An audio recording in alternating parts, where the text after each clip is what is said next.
Welcome, friends. We already got our tier list up and running and ready to go. How you guys' Sunday going so far? Ooh, always forget to take these off. The headphones for work. Castiel, welcome. Okay. So it's going to be kind of interesting. We're going to do a couple tier lists about different things as we kind of discuss stuff. There's going to be a lot that I want to talk about. I found a couple good tier lists, specifically ones that will be stuff that I know. Hey, what's the matter? Madness, Nova, welcome. Good to see you, Nova. Don't see you very often. When I do, it's always a pleasure. What's the matter? I feel like it's been a while too. But regardless, good to see you guys. But yeah, so I have a couple tier lists planned. I want to do a couple different concepts as well as going over the books just a little bit. Welcome, Adam. Welcome. So we'll see. No, you're just a lurker. I get it. But yeah, so I want to go over some of the books at least. I'm not going to do a full list of like every book I've read because honestly, if you guys want me to make it, sorry, hold on.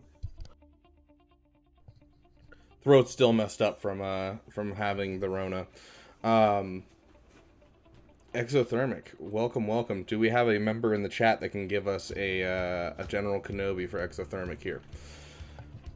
But if you guys want me to do a tier list for all the books that I've read, I can, but it's just going to take a lot of prep work to get a full list. But we will be doing kind of the canon books that are out at the moment. So we'll see where it goes. I have a feeling I'm going to love every single choice on the list, and we won't disagree at all. Everything will match 100% with my own opinions. Exactly, Madness, because every Star Wars fan agrees on this kind of thing. Obviously. Oh, so sad. What's the matter? Yeah, I'm actually pretty sure it was exactly a month ago is when Derek gifted those subs. So I think a lot of people are about to lose their membership. Or maybe not. We'll see how many people keep it. But I know that you can't really do memberships. So regardless, thank you for being a member as long as you were. What's the matter? Okay. So we're going to start out with movies, obviously. And this is going to be just from, nobody argues over Star Wars. Yeah, and why would anyone argue over Star Wars? This is just going to be looking at them from a film and a TV show standpoint. We're going through both films and TV shows, so basically this is on-screen kind of stuff. And this is overall. I'm not saying that this is going to be like, you know, oh, this had a great moment, and so I'm going to put it as S tier. Because, you know, one of my favorite moments in all of Star Wars happens in Star Wars Episode 6. Star Wars Episode 6 is not my top 5 Star Wars movies, but it has one of the greatest moments in all of Star Wars, in my opinion.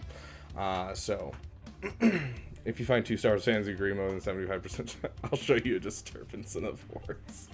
Okay, first things first. Obviously, we gotta throw in the haven't seen it section. I haven't seen, I can't even remember what the name of this show is. Resistance, I think it's called. I've never bothered to take a look and go watch it. So ooh, that was loud, jeez. I thought I turned down all of my, sound options for that. I think I might have gotten an update and, it changed my settings. Okay, that should fix that. Yeah, Exothermic, we can do a ranking. I did find one that has like specific seasons, and so we can do a separate ranking where we go through and rank all the show's seasons, because I think there is a lot of jumping. This is just going to be a general list for this one, for like where I think as a total piece of art, how good it is to start. Got the problem cooking dinner. Okay, sounds good, solar powered tree. But yeah, so Resistance I honestly have never touched, and I don't know if I ever will touch. It's just not something that interests me. So now we're on to everything else. So we'll just start and kind of go through. I think some of these might be somewhat controversial, but I feel like I'm pretty normal in the spectrum of Star Wars fans. I don't know. I do have some weird opinions here and there, and I'm open to changing my opinions, honestly. I don't think it's good to ever have opinions that just are like, this is fact, because it's an opinion. So, we're going to start with The Rise of Skywalker. I don't think, honestly, anyone's going to fight me on this. I know there are a couple people, but I don't think it's something that we're genuinely going to fight a lot about. The first half of this movie was just retconning episode 8, trying to set up their own stuff, and it was so incredibly fast-paced and not in a good way, that it hurt my soul, because the first half of the movie, just so much was happening. They're throwing in these new characters that, have no bearance on anything, and the whole story felt super just thrown together. I actually was excited about the Knights of Ren back in episode 7. When I heard they're bringing in episode 9, I got hyped, and then they were just all throwaway characters that just showed up for like 10 seconds and then were thrown away instantly. And so I just cannot get behind this movie overall. Does it have some moments? Yes. Did I appreciate the fact that it had some moments? Absolutely. Like, honestly, the scene with Kylo Ren and Han Solo, even if it doesn't fully make sense, emotionally, it slaps. Obviously, just Zori alone makes the movie S tier. You're right. Yeah, hold on.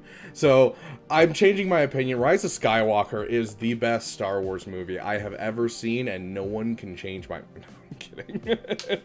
Okay. Honestly, I think this is going to be the only one that's in this tier. We'll go through and kind of take a second look at the end, but I honestly think it's the only one unsubbed.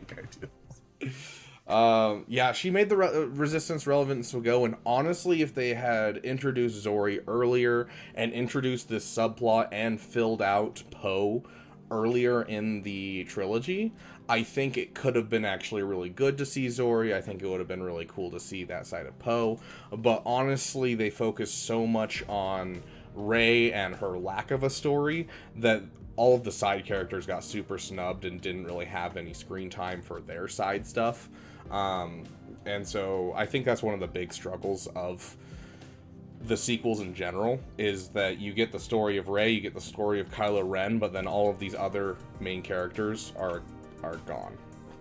Tank Ideals, what tier am I missing?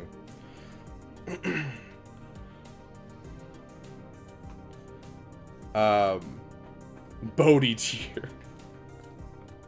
Just for you. Hold on.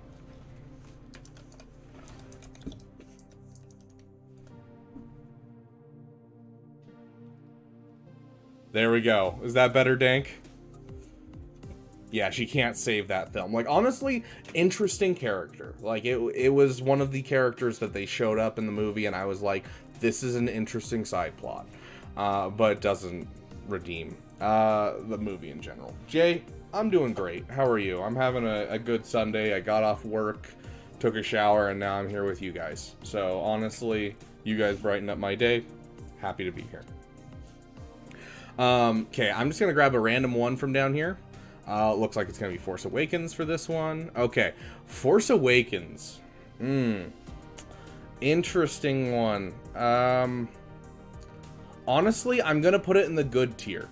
Overall, I didn't like the idea of rehashing episode 4, but they successfully did a step above episode 4 of making it, a station that can hit multiple targets. It had some lore things that were annoying to see, but honestly, I remember going to the theaters. I went and saw this movie 7 times in theaters. There was some stuff that I disagreed with, but overall, I enjoyed the movie. I came out of it feeling like that was a Star Wars movie. And that was kind of just the feeling of the movie. It was a Star Wars movie, and I feel like that's a lot of what the sequels are, is they are Star Wars movies for Star Wars movies' sake. And I think episode 7 kind of nailed that really well and set up that this could actually be a Star Wars sequels. But they didn't break away after that, and that was kind of the problem, is they stayed in this idea of their Star Wars movies for Star Wars movies. And I'll get into more about that when we hit episode 8. But yeah, it was, I enjoyed it. There is one thing that bothered me in the theaters and has always bothered me in this movie, and it's really small, but it's the fact that Han gives Finn a blaster. He has it on his shoulder throughout all the sequences in Takodana. And then they go down into the basement, and then he's given the lightsaber and is like, go find Rey. And he's like, okay. And then they run up the stairs to everything just starting to come down with the Empire, and they're like, oh shiz. And Finn goes, I need a weapon. And his blaster is gone now. He ran up the stairs and for some reason took off the blaster and threw it. And so it's just a little thing that bothered me every time I watched it. I know there's a deleted scene that explains what happens there, but it just bothered me every time I watched the movie, and it still bothers me to this day, because it just makes the I need a weapon scene seem so ridiculous. Yes, Finn should have been a Jedi. I 100% agree, Nova. Yeah, so I think C plus B, dank ideal, I 100% agree. Yeah. Starkiller base is somewhat useless since eating the star system does just as much damage as blowing the planets up and kills all life anyways. Exactly, you get 2 star systems for 1. You suck up the sun in this area, and then you kill these planets over here. Yeah, but no, you're honestly right. It doesn't really make sense, because it's kind of... I mean, they have the technology in Star Wars that they could survive without a sun, but to immediately lose a sun, it would not work. Yeah, you are correct, Exothermic. Uncanny value of Star Wars movies. Close enough, but far enough away to be unsettling. When did Poe give him... No, not Poe. Han. Han gave him the blaster. So Han handed him the blaster. He had it on his shoulder in Takodana. It's the gray blaster that he uses in, like, the games, Soko, all of that. That blaster is on his shoulder. That's what I'm referring to. Did I say Poe? I could have sworn I said Han.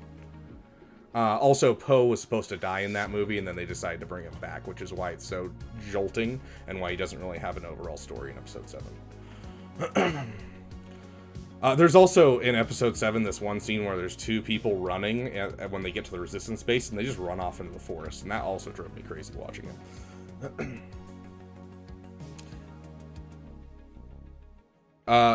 Madness.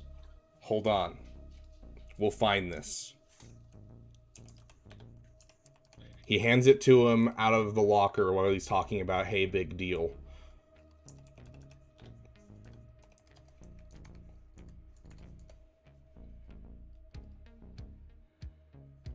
Right there.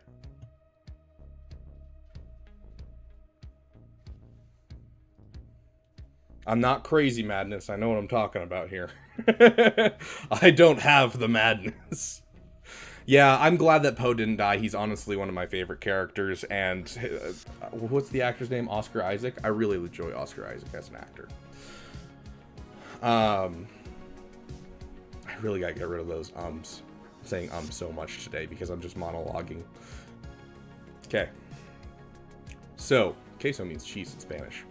We'll grab another random one. Let's see what I get. Bad Batch? I'm literally just like unfocusing my eyes and then grabbing from the list just so that way we get random stuff throughout. Okay, Bad Batch. Okay, so season 1 was very painful. There was like a couple episodes that were absolute bangers. And then there were a couple episodes that were just absolute trash. And then there was a lot of just supremely okay episodes. It felt kind of like Mandalorian, how like the only episodes that really mattered were the first and the final when it came to the overarching story. But season 2 was absolutely banger. Season 1 had some of the most interesting moments with like the episodes that were good were amazing. I'm gonna put it in B tier. We'll see if it goes up for me. I could see it being A tier, but Omega just pisses me off a little bit, especially in season 1. But season 2 is, you know, really great. So looking at the entirety of it, I'm gonna say good. It was solid Star Wars content. I'm gonna go back and rewatch it. So Yeah, absolutely. Season 1's premiere for that show, I was like on the edge of my seat the entire premiere. I was so pumped. I was like, dude, this show is amazing. Like, yeah.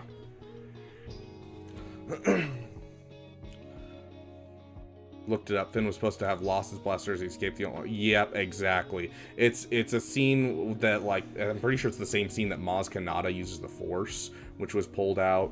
All of that kind of stuff. So, I haven't really looked at the special features for the sequel trilogy just because I missed quite a few of them and watched them a couple years after, and then I just have not had the opportunity to get the special features, so... One day I'll go through them, because I always love learning fun facts, and Star Wars is kind of my passion. Kind of. I have an entire channel dedicated to a Star Wars mobile game, so yeah, kind of my passion. But yeah, Bad Batch, we're gonna just say good. We're not gonna say great. I think my opinion could change overall with Season 3, and if we were just looking at Season 2 of Bad Batch, I would probably put it in the A tier. What do we got here? This is Clone Wars. Okay, this is the Clone Wars show, not the movie. It's hard for me. I'm gonna put it in F. No, I'm kidding. It honestly has some of my least favorite Star Wars content and some of my favorite Star Wars content in all of Star Wars. Where'd you put them? I played Fallen Order and Survivor. Fallen Order is partially done on my YouTube. I have the videos. I just never finished editing them because they were way back when I had like no PC or anything, and so it was iffy. But you can watch all of my Jedi Survivor playthrough in my live streams. Let me catch up on chat real quick. Still see Lawyer Steve Shield obviously on top. Not quite Death Deep. Hold on, I'll talk to you in a sec about that. Yeah, it does a ton. Clone Wars does a ton for the story. I think it definitely was necessary to plug in holes in Star Wars. I think it's a good idea that they continued it, even after the reset of canon.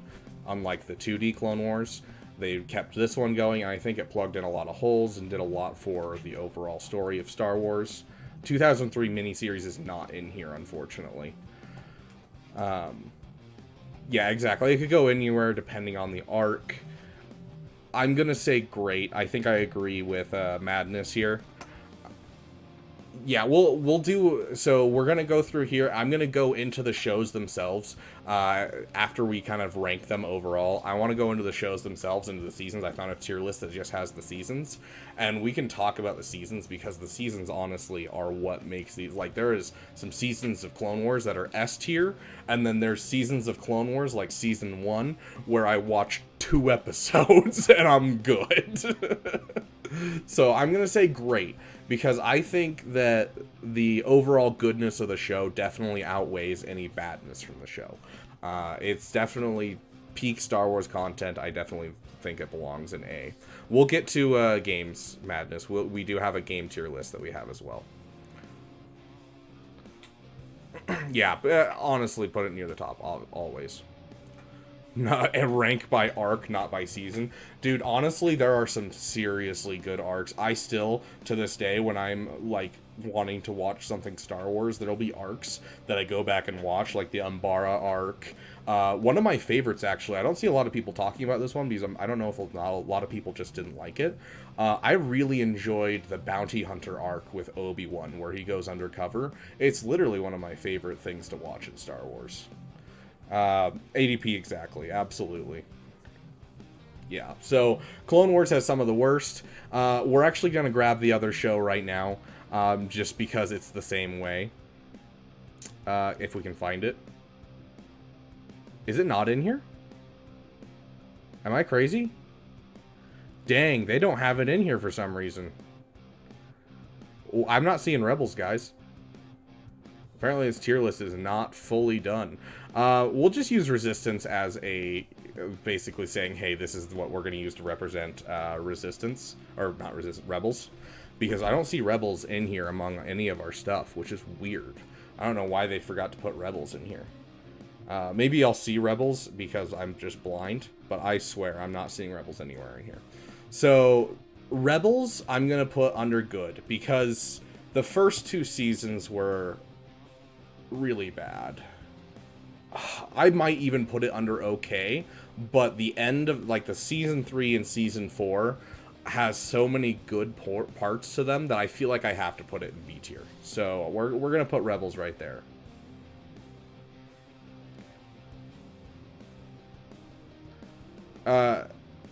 Yeah, I could add it. Hold on.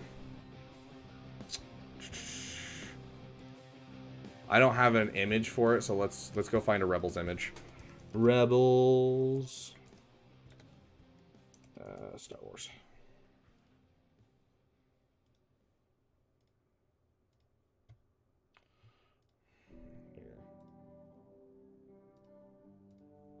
There we go. We have an image now. That wasn't too hard. Okay, so I haven't seen Resistance. Rebels, we're putting in good. Because, like, honestly, the first season is painful to watch. It really is. You can tell that they were very, very trying to make it, this is a kid's show. And their audience wasn't fully kids. And it wasn't the young kids that they were looking for. And so they started to understand that and keep going by season 2. Season 1 had some really good things towards the end of the season. Basically, in the episodes that talked about Jedi tended to be really good. But then season 3, season 4 is really where it got really great, and I really enjoyed it. You know, I don't know what to say other than it had some of the most emotional moments in an animated cartoon, especially for Star Wars, that I've ever had. One of my favorite episodes of anything to go watch, it still to this day, is the Darksaber episode, where Sabine is learning how to use the Darksaber. Like, it's so emotionally charged and so interesting from a Jedi and a Mandalorian's perspective. And honestly, those are my, like, 2 favorite factions in all of Star Wars. It's just, it had some really great stuff. It's just weighed down by the first 2 seasons. Loses points for pencil lightsabers. Yeah, Grand Inquisitor was great in season 1.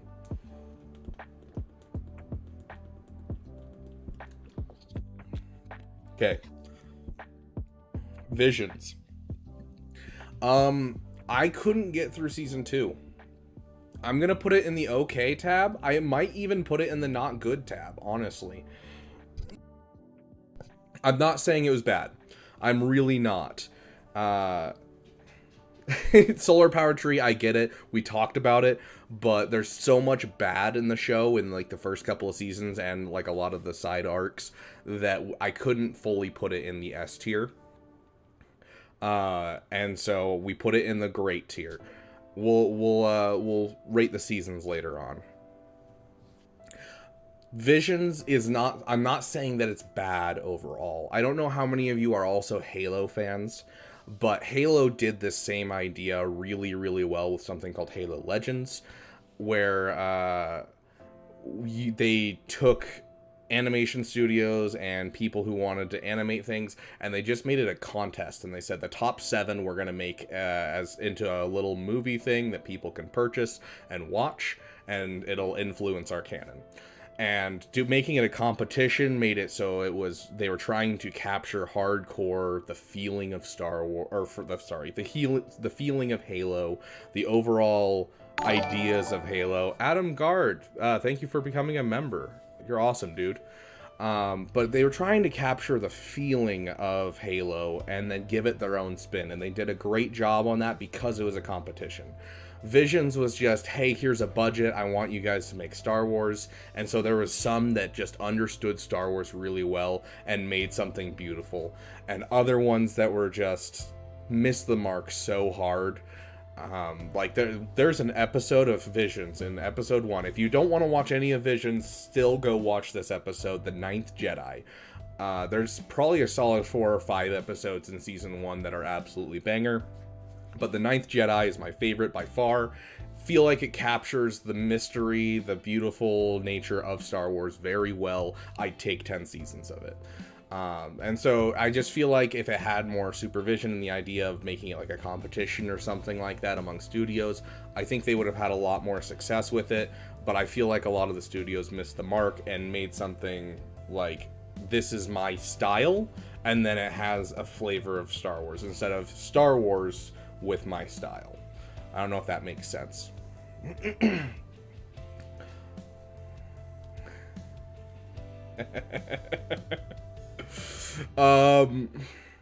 Madness. Okay. Okay. We will do those next. Yes. So, I don't like sand. Phantom Menace. This one hovers for me between okay and not good. Honestly, I want to put the Phantom Menace in okay. It wasn't anything spectacular. It accomplished what it wanted to accomplish. Pod racing was hyped. But I just... I don't know. You can't... So much of the side plot of Phantom Menace is the main plot. And so the main plot is to find Anakin. That's the whole idea of the Phantom Menace. But this other side plot is the whole Naboo side of, you know, this is happening with the Trade Federation, this subplot of the Sith. You have no idea what's going on. You just know trade dispute. And so we get like 10 minutes of politics that none of us can understand. And you get all these sequences that are very iffy.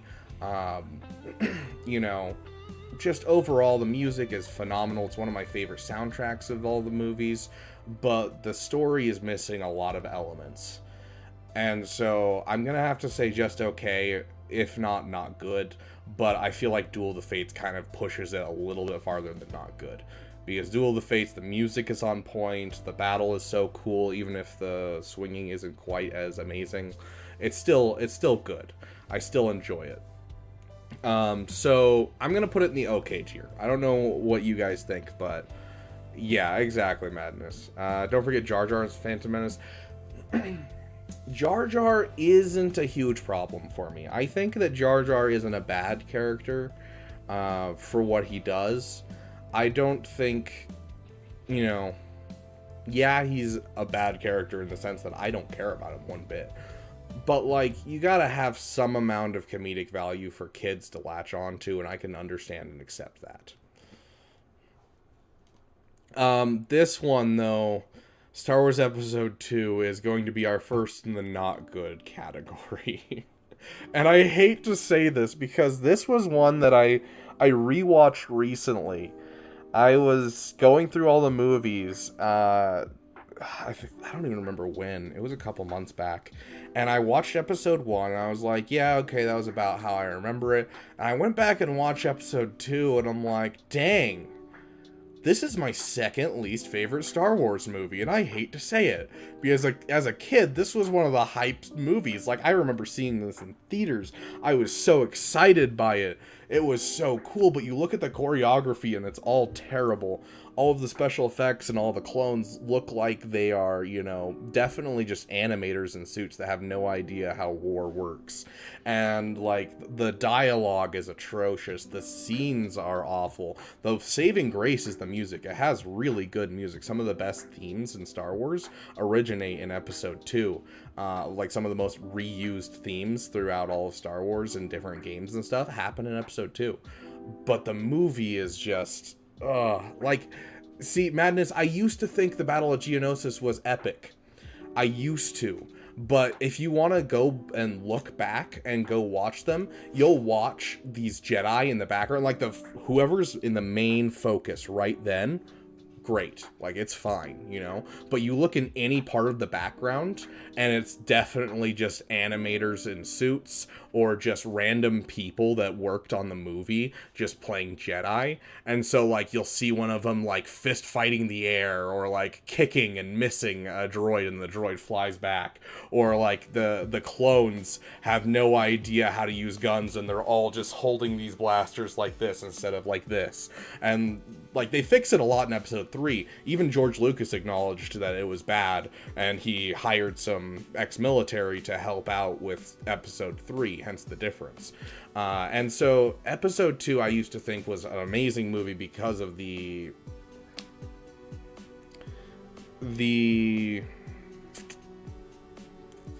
I don't know, just what happens in it. I'm trying to find the word. Spectacle. There we go. The spectacle is kind of like, it's the most hype of all the movies for spectacle wise. And don't get me wrong, it has some solid scenes. I love the whole Tusken Raider thing, especially with the Easter egg of, like, right as he's about to go off and find them, you can see his head morph into Darth Vader's head in the shadows. I thought it was such a cool touch. They have a lot of really cool touches like that throughout the movie, like, you know, Jango Fett's head falling out of the helmet as it was cut off, and you can see the shadows. For one tap a Lord Vader team. I don't have Bo, unfortunately. But yeah, so it's just, it has some good scenes. I'm not saying that it doesn't have some good scenes, but the majority of the movie is just not great. Yeah, definitely the weakest of the prequel trilogy. Okay, hold on. Let me check my DMs for you real quick.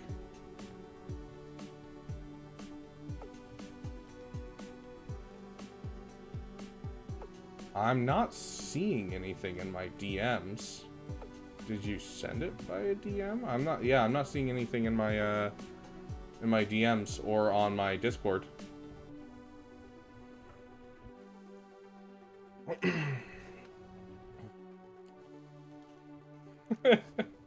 Yeah, I'm not, hold on, I think, no, nope, yeah, nothing's showing up. I got nothing on my Discord.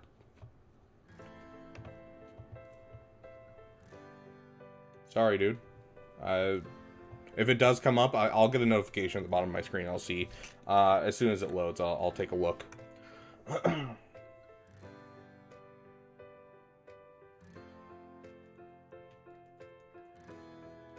Okay, I want to take a second really quick and say this right now. This is Star Wars. None of these, saying the second worst Star Wars movie means I'll still watch it over a lot of different movies. Like, saying a second worst is not saying that it is the worst thing ever known to mankind, but it is the weakest of the movies. That's not Episode 9, because Episode 9 I feel like isn't even really a movie. But Episode 2 is the weakest of the movies, and I'll still go back and rewatch it. It's Star Wars, but it is the weakest. Rabbit hole, the Darth Jar Jar. My buddy used to show me all the time people were photoshopping different Episode 3 posters using Jar Jar as like a Sith Lord and stuff, and yeah. Anyways, okay, let's move on from Episode 2 and the cringiness that it is. It's kind of like let me give you an example. So watching Star Wars Episode 2 is like going and watching Twilight. If you watch Star Wars Episode 2 and take it seriously, it's not great. But if you watch the cringe scenes like you would watch Twilight nowadays, it is the funniest thing you'll ever watch, and I love it so much.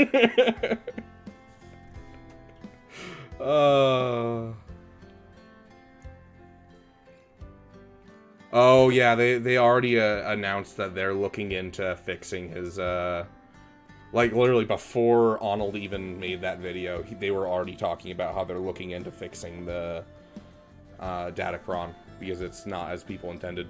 People still watch Twilight. I watched them. I'm in college right now, so you know the dating scene is a thing. I haven't gone on a date in probably a year now though, but you know, back when I used to date girls and stuff, we did a movie night where we watched Twilight with all our roommates and everyone's dates, and like literally it was just a straight comedy, and it's hilarious to watch as a comedy because that's all you can look at it as. Like, if you look at it as a serious movie, you can't take it seriously. Okay, let's take Episode 3 out. This is a hard one for me.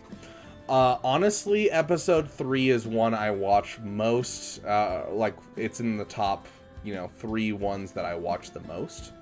But it remains having some problems that I've had since the movie came out.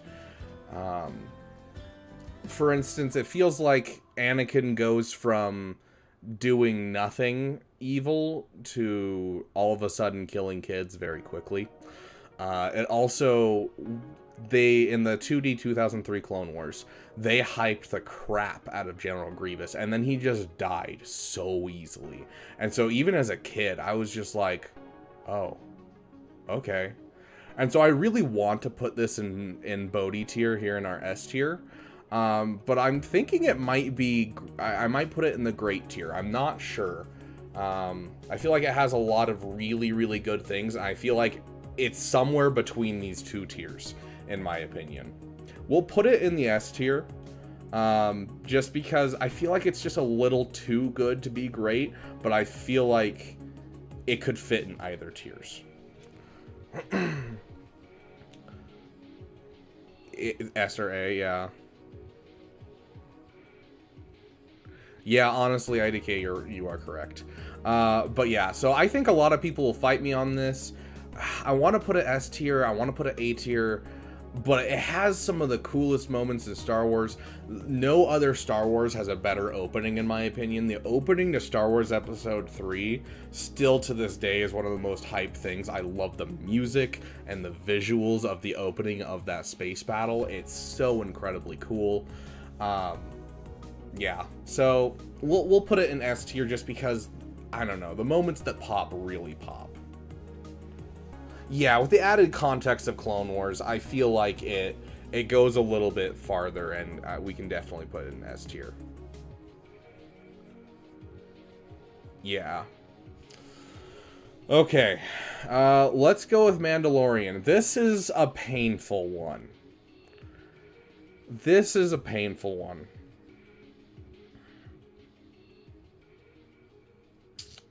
I really want to put this in A. I really want to put this in A so bad. I would go so far as to almost put it in S. Okay. So, I'm going to put it in good for now. But here's how I'm going to talk to you about it. Season 1 was S tier. It is some of the best Star Wars content that captures both Star Wars, but also doing its own thing that I've ever seen. It is the perfect look at what extended universe Star Wars books should be. Season 1 was phenomenal. I enjoyed it. It did have an episodic nature that some people didn't like, and I can understand that. But I loved every moment of it. There was only one episode that I wasn't a big fan of, and I was still hyped while watching that episode. So I would put it in S tier for Season 1. Season 2 felt like it was just plugging in other shows a lot. Overall, still great. Just felt like it was plugging shows. And so I'd put it in the great tier for that, and then good for Season 3. It was Star Wars content, and that was about it. And there was one episode where, like, I didn't even pay attention. I was on my phone. So since it's kind of between these three, we'll throw it in great and call it good.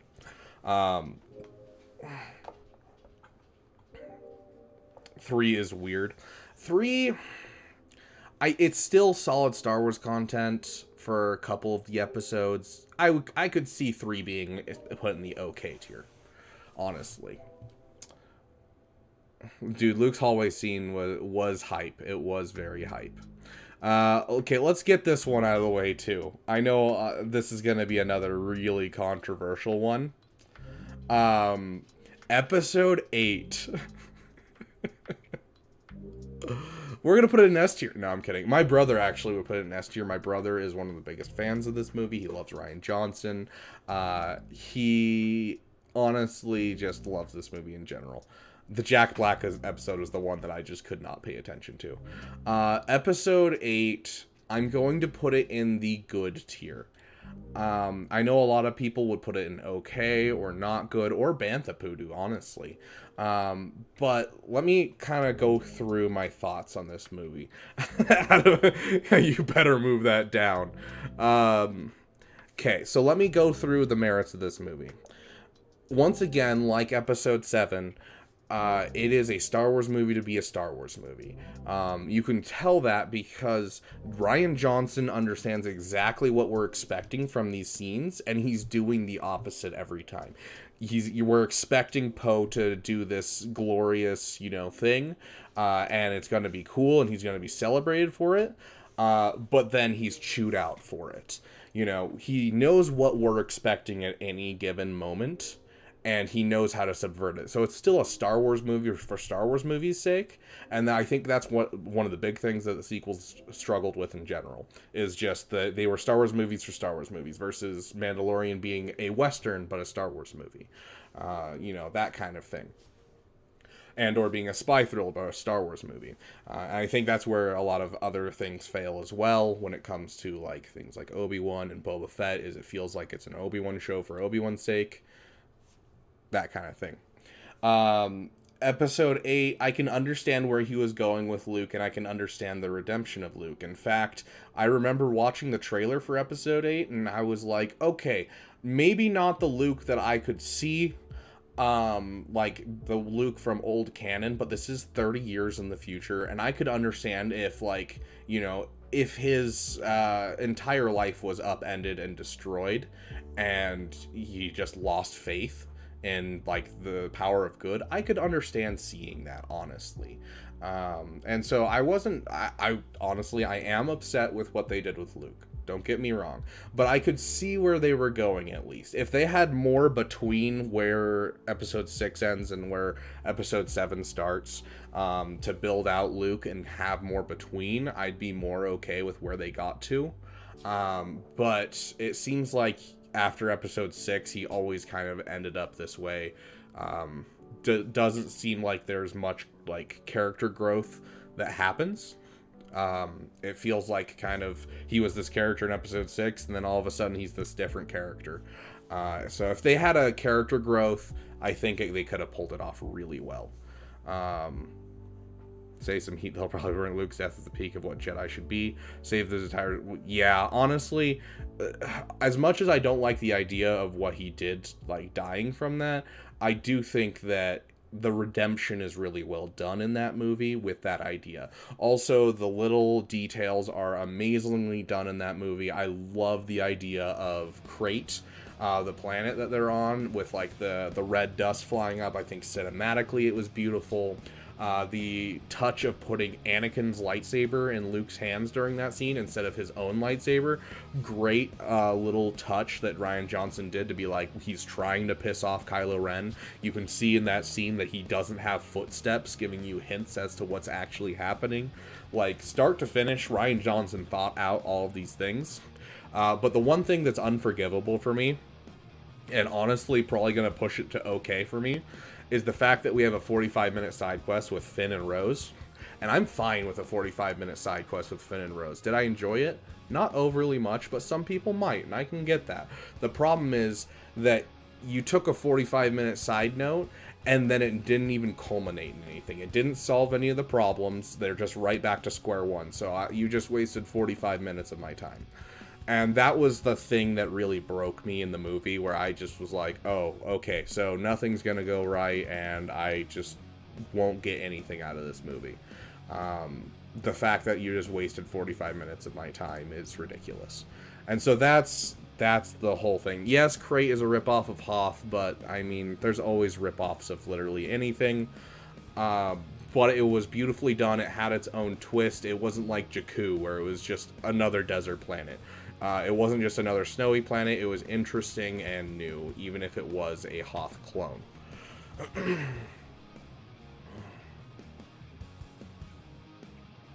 I disagree because it's not a snow planet, yeah.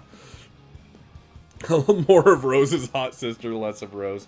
Okay, so one of the big problems with that is that he was very focused on Rose's arc of this character he introduced, but none of us cared about Rose because we haven't built up at all. We cared about Finn's arc. And so Rose's arc was going in, and I can see where he's trying to go. Rose believes, you need to sacrifice everything to be good, to do the right thing. That is what her sister taught her with her sacrifice. By the end of the movie, she's grown. She understands that's not the way to do it. Throwing away your life isn't nearly as important as, being there and being good. There's a quote from Aragon that's really great, which is, dying for your ideals isn't brave. In fact, it's quite common. What's harder is living for your ideals and suffering for them. 100%, that's kind of the idea of Rose. going from point A to point B. But we were more important, like the more important thing for us was Finn's thing, and he completely just shot Finn's arc completely. And so he was focused more on this character he made versus the character we actually cared about. So I can see where he was going. It fell flat though. So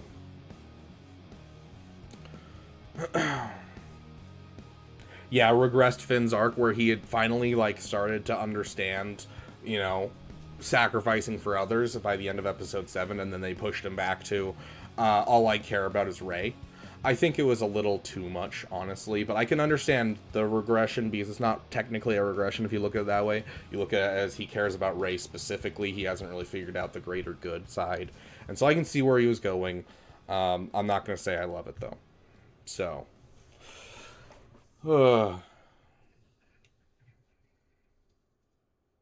yeah, Rose and Finn's romance was very, very, very forced. Yeah, Death Deep, I think you meant to say Finn's sacrifice, but yes. Yeah. Yeah, that honestly was a point that really pissed me off because I felt like it was finally a culmination of where Finn was going. And so even if Finn had just died right there, honestly, I would have been happy with it. So. It arrived. Oh, yep, I see it. Oh gosh, why is your video like this? It's hold on, let me see if I can bring this over for you guys. Hold on. Streamer mode on, streamer mode's on. Okay, take a look at how this came in, Dank Ideals.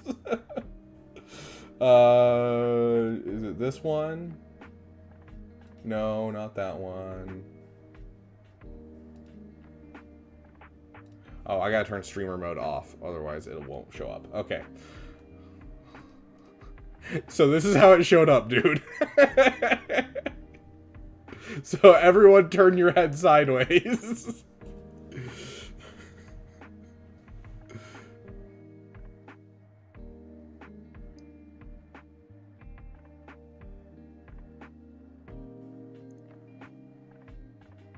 Jeez.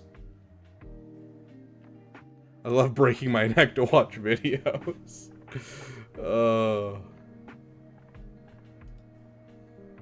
Jeez, yeah, you're just taking this team down. Holy crap. Yeah, that was just a one tap on Malicos with frickin', oh my gosh, with Chirrut. That's insane, dude.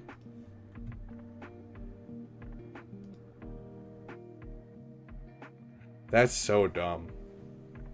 Chirrut solos incoming. Going to need neck surgery now. Yeah, sorry about that, guys. That's hilarious it came in like that. That's so odd. Okay, but yeah, so final thoughts on the sequels. If Rian Johnson had done the trilogy, would it have been very different? Yes. Is there things that I really enjoyed about Rian Johnson's movie? The idea that Rey can be no one, kind of giving the same idea as like Spider-Man, where anyone could be under the mask. Anyone could have abilities. I love that. Yes, it's cool. I like that. She doesn't have to be tied to someone. Do I think Rian Johnson would have made a good trilogy? Yes. Do I think J.J. Abrams could make a good trilogy? Iffy, but I would say I would still watch it and enjoy it. I would be more worried though because he's very tied to fan service and very, very much trying to give people what they want. And I think that was one of the big problems with episode 9.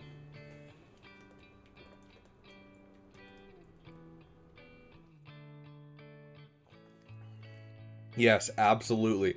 Like, for how intricate Avengers is and how intricate Marvel is, they should have mapped it. Like, come on.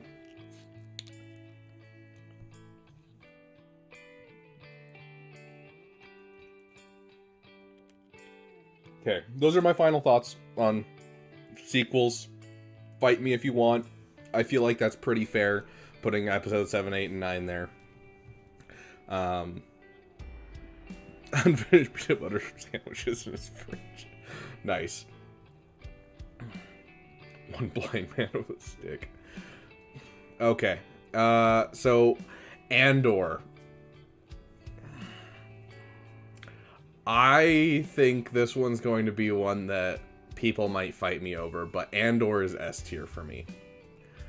Honestly, like, hey, Dr. J, welcome.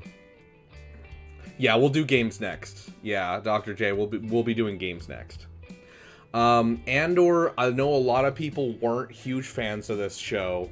And I can understand why people weren't fans. It was slow. It was a very different thing. And that's why I think it's so beautiful. It falls in that same idea of Mandalorian, where it's a spy thriller, but it's Star Wars.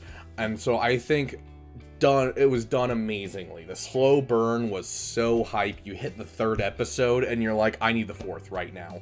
You hit the 6th episode and you're like, I need the 7th right now. Like, the episodes the build-up was just so good that I was, like, stuck to my seat. I was like, I need to watch the next season. I also loved seeing the ISB as something on screen, because the ISB's always been the secret boogeyman in the books, but we've never really seen them on screen, and so it was really cool to see the ISB actually be this threatening thing, and I loved that so much. And so, as a Star Wars show, if I'm just looking on the Star Wars side of it, I can understand why people wouldn't be a huge fan of Andor, because it's not overly Star Wars in a lot of cases. But, like, if Andor was just a sci-fi show that wasn't connected to the Star Wars IP, I would still watch it, because it is so good. So, I'm definitely putting it in the S tier. I was ignoring your guys' comments so I could say my piece without, like, interrupting myself and arguing with anyone. Madness, and I can understand that. I can understand going for C or B. And I can understand that people don't care about the character. And if you don't care about the character, you don't. And I'm fine with that. Like, it's a character that no one knows about. And, like, honestly, a big problem with a show like this is knowing how the series ends. Because you know that Rogue One is going to be how it ends. And that's fine. Like, that's totally fine. It can break the immersion, though, because you're sitting there and you're like, well, I know this person dies. It's kind of a problem with Clone Wars as well. It's why Rebels did it fairly well, because they used characters that were not tied to anything. Clone Wars was all characters tied to things, and so there was never a feeling of danger for Anakin or Obi-Wan. There was always this idea of, obviously, they're going to get out. And so Andor kind of has that same thing, but they do such an amazing job with it that, like, I have no problems. Also, Mr. Kane, welcome. Yeah, Yularen in Rebels was really cool.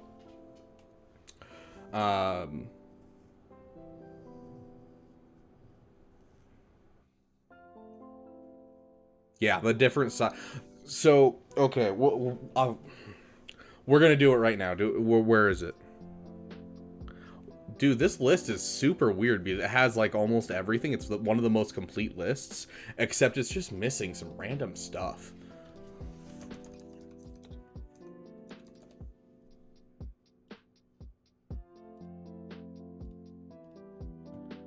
I feel like we got to talk about this one real quick because we're on the topic. Rogue One. Rogue One, I'm going to put great.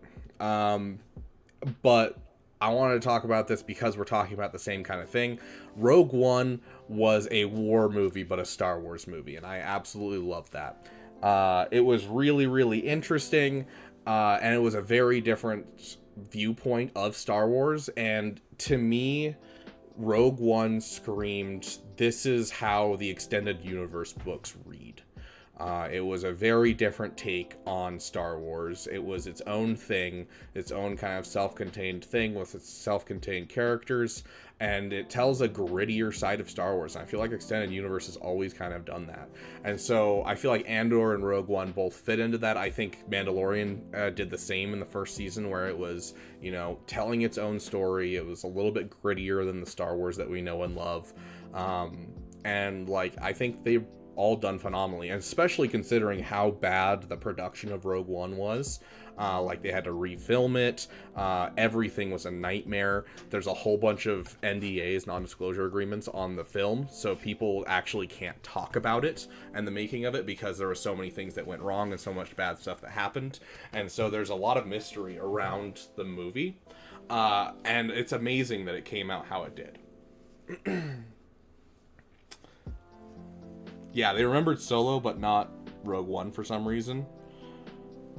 That ending versus the sequel trilogy. Yeah. Yep, it's Mara. Hey, Mara. Come here. We're gonna say hi. Up.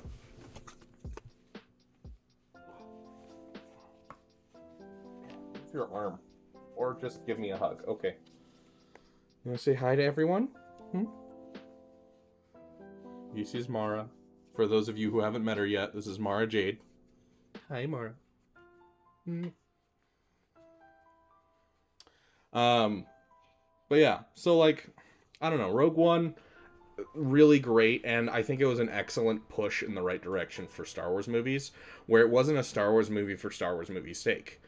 It was 100% we want to tell a story with our experience, because everyone that worked on it, the director and all of that, they were all from like World War II movies, and they decided that, you know, hey, we can make a Star Wars movie, and I love that.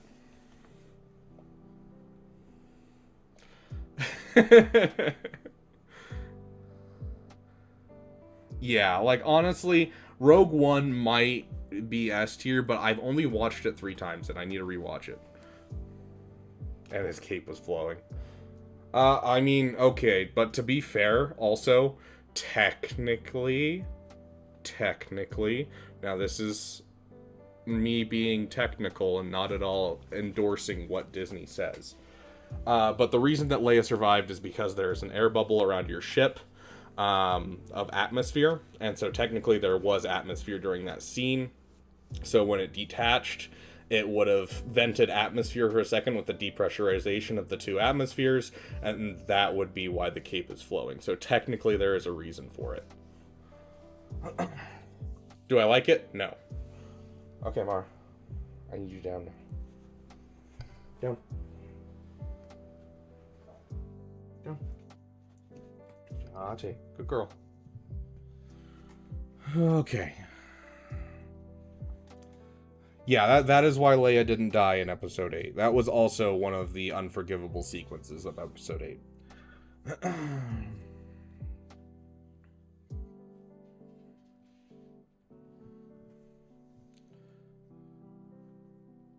You would be correct, Madness. That is correct. Or not Madness, ADP. ADP, sorry. Yeah, ADP, you are correct. The error is going the wrong direction. Okay, let's jump into the we'll leave the original trilogy for a blast. We'll leave the original trilogy for last. Clone Wars. This is not one I'm gonna argue about. Yes, it introduced Ahsoka, but you watch the movie, and even watching the movie as like a 11-year-old or 12-year-old or whatever I was when that came out. Here, we can check real quick. When did Clone Wars movie come out? 2008, 11. So even at 11 years old, this is a movie that's supposed to be a kid's movie. Even at 11 years old, when I went to see it, I came out of it and be like, that was stupid. I didn't really enjoy that. Like, yeah, it was the introduction of Ahsoka, but it was not great. Like, yeah. ADP, you also got to remember, though, that Star Wars, that's been their greatest formula for as long as Star Wars has been around. Has been make an assertion, fill in the hole later. I fought with your father in the Clone Wars. Make a movie about the Clone Wars 10 years later. It has always been the way that Star Wars works. And you can see there's quite a few extended universe novels that I really don't like. We'll talk about some of them today. There's some extended universe novels that I really don't like because that's their whole intention, is just to, hey, this was referenced. We need an answer for this. I'm going to write a book about it. And just answering that question instead of expanding it and being like, oh, I want to make an actually genuinely good story. And also on the side, I'm going to fill in this hole. So it's kind of been the thing for... Yeah. But that's the thing was the matter is I didn't even like Ahsoka in the movie. And that was how they, made her, which was good. It was good that they made her that way because it's called character growth throughout the show.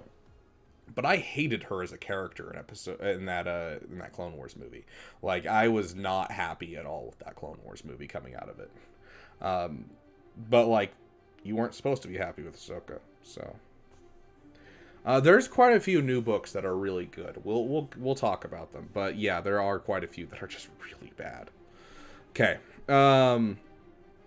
Yeah, Filoni did it on purpose. Oh yeah, you're 2 minutes behind. Was the matter?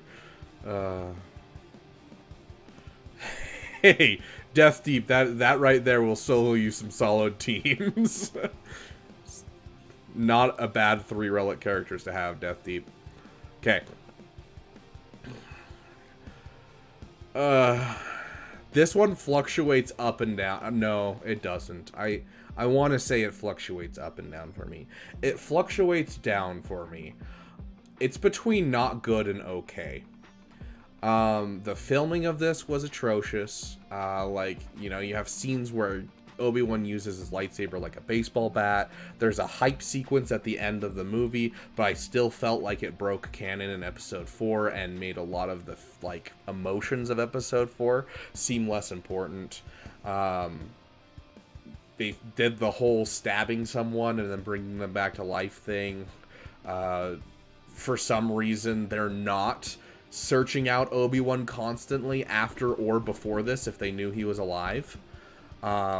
Like, I don't know. It caused so many holes. It has so many holes in its own canon. Like, there is a hallway. This is the hallway we use to get to the spaceport. It is the way we take Jedi to get them to the hidden path. And you're like, okay, cool. Yeah. Quinlan and Boss, that's a cool name drop. Yeah. This lady goes with Leia into the thing. Obi-Wan goes backwards. They're in the tunnel going this way. Reva finds the tunnel, starts heading down. The lady decides, I need to go save Kenobi. You keep going down the tunnel. And somehow Reva and her miss each other. And then somehow Reva gets ahead of Leia and grabs her at the other entrance on the far side. Like, the continuity of their own show breaks so often that I can't give it better than okay, which hurts my soul because I love Kenobi. Kenobi is one of my favorite characters. And, like, the Leia chase scene, the whole, a ship trying to escape and then, oh, he's grabbing onto the wrong ship and the right ship goes, like, there are so many holes in this show that I wish it was better. I really do. And it's not. And so I'm probably going to put it in not good. Because, like, by the end of the show, I got to the Darth Vader sequence and I was like, yeah, this is cool. But the rest of the show was so depressing for me that, like, I couldn't even enjoy the last episode. And I hated that because I really wanted to like it. It's really what started me on my downward spiral that really Andor saved me out of. Where I was like, I don't even know if I want to continue with Star Wars watching all the shows. Yeah, hiding the kid under the coat, Obi-Wan being literally 20 feet from stormtroopers in a hallway and they don't see him and then he hides and then they walk past him. Like, there are so many sequences in that show that just don't make sense and it drives me crazy. Like, it's a shame Liam Neeson said he's not interested. That's the thing is, like, I don't know. Like, it'd be cool to have more Liam Neeson stuff, but you need some heavy CG to do anything. So yeah, we're gonna go not good. Book of Boba Fett. This is where my dislike of new Star Wars content really peaked. I don't know how many of you liked Boba Fett in the old canon, or followed him at all. But, like, me and my brother were huge Boba Fett fans. We loved Jango Fett. We loved the Bounty Hunter video game. We loved the comics about Jango. I remember some of my, earliest times going on the internet when I was around 6 years old was going to BobaFettFanClub.com. I wonder if they even are around still.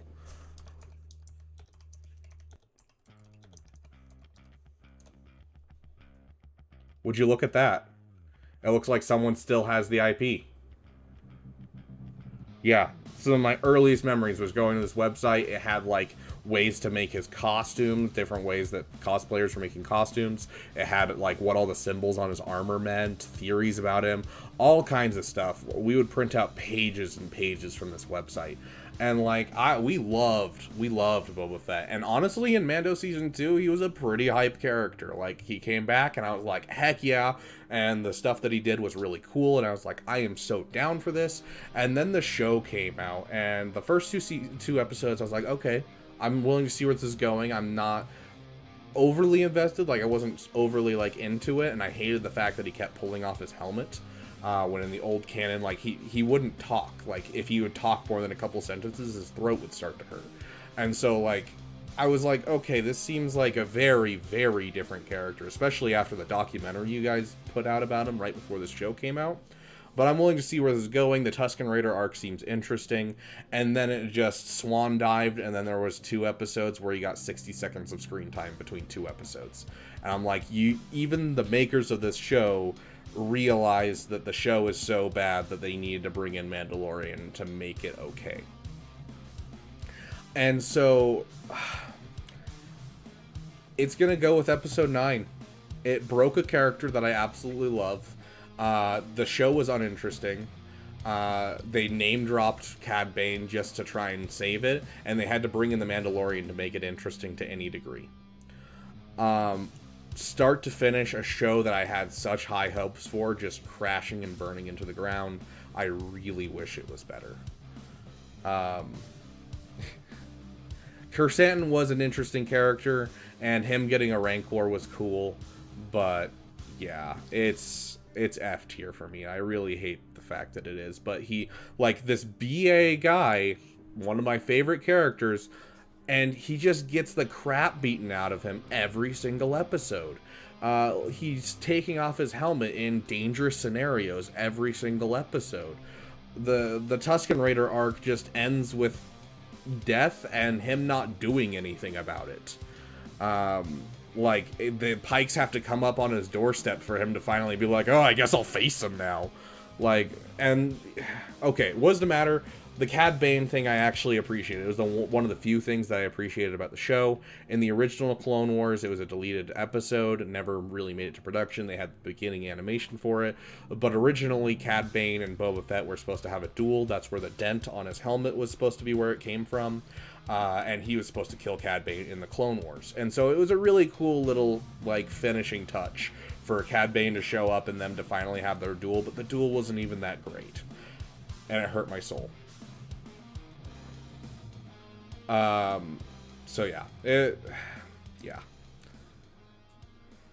I don't know. I wish I could put it in higher than Bantha Poodoo. Like, I really do. I would be willing to bring it up to the same level as Kenobi.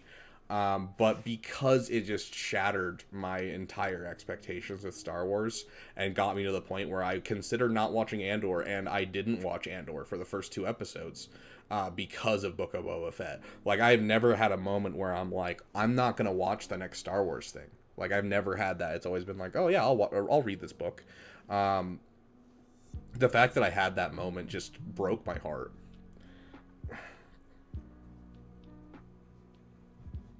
Oh, interesting, IDK.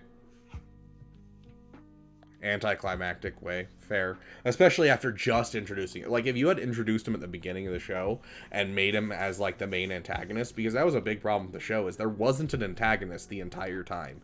It was the Pike Syndicate. Nothing, like, specific. If you had made him, like, the big bad at the very beginning of the show, I think you would have a much more solid thing going. But it's just, it fell flat. Solo. We're gonna get off the sad stuff. Solo. I'm gonna honestly probably put it in good. I know a lot of people would argue okay or not good. Surprised we didn't see Jabba's son. True. It had to be Cad. Yeah.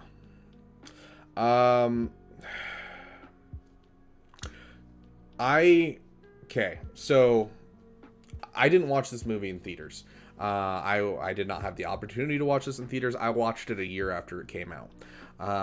I watched this movie, and I was looking at the movie, and I'm like, I have one major problem with this movie.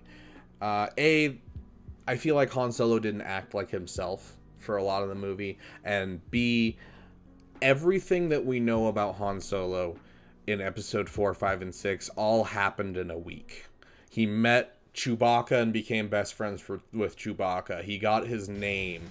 He did the Kessel Run in less than 12 parsecs. He became friends with Lando. Everything that we know about Han Solo happens in a week. And if they had just taken a couple of those and run with them, I would have been fine. But I feel like it, like, brings Han down to someone who's just riding off of past glories. And so that was my one problem with this movie, but overall, like, and the soundtrack was just so-so. It wasn't anything amazing, which was sad because it was a artist that I actually really enjoy. So I do think that artist should get another shot at a Star Wars movie, but I just think the music was just so-so for the movie. But honestly, the movie overall, I enjoyed it, and by the end, I could definitely see the main character, like the main actor, as Han Solo. I think they did a solid job towards the end. And Beckett was definitely a saving grace for this movie. I love Beckett so much as a character. Really, really solidly done character. So overall, it has a lot of name drops that are kind of weird, like Terrace Kazi being the, martial arts form that Kira knows. But I'm going to say good. It was good. What's the matter? What did you say?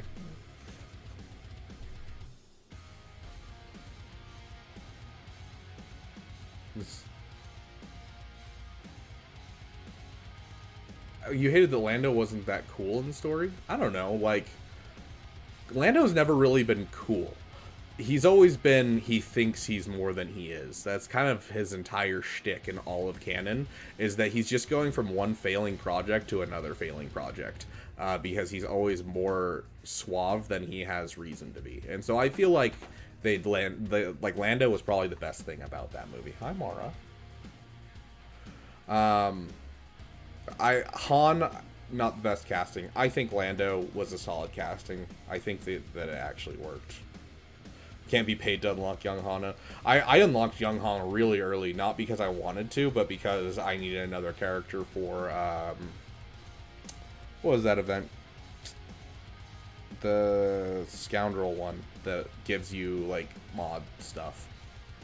Smuggler's Run, I think. So...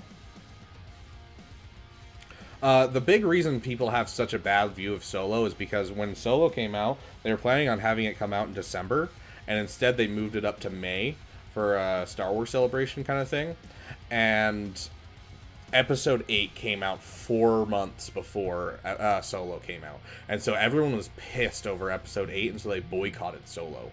And Solo just tanked so hard because of that. And so then a whole bunch of Star Wars projects got canceled because of that.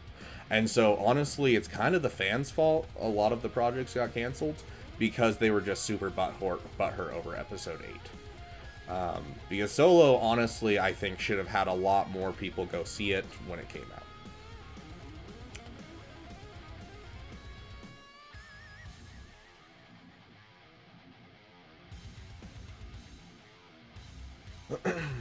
I haven't upgraded any sequel characters.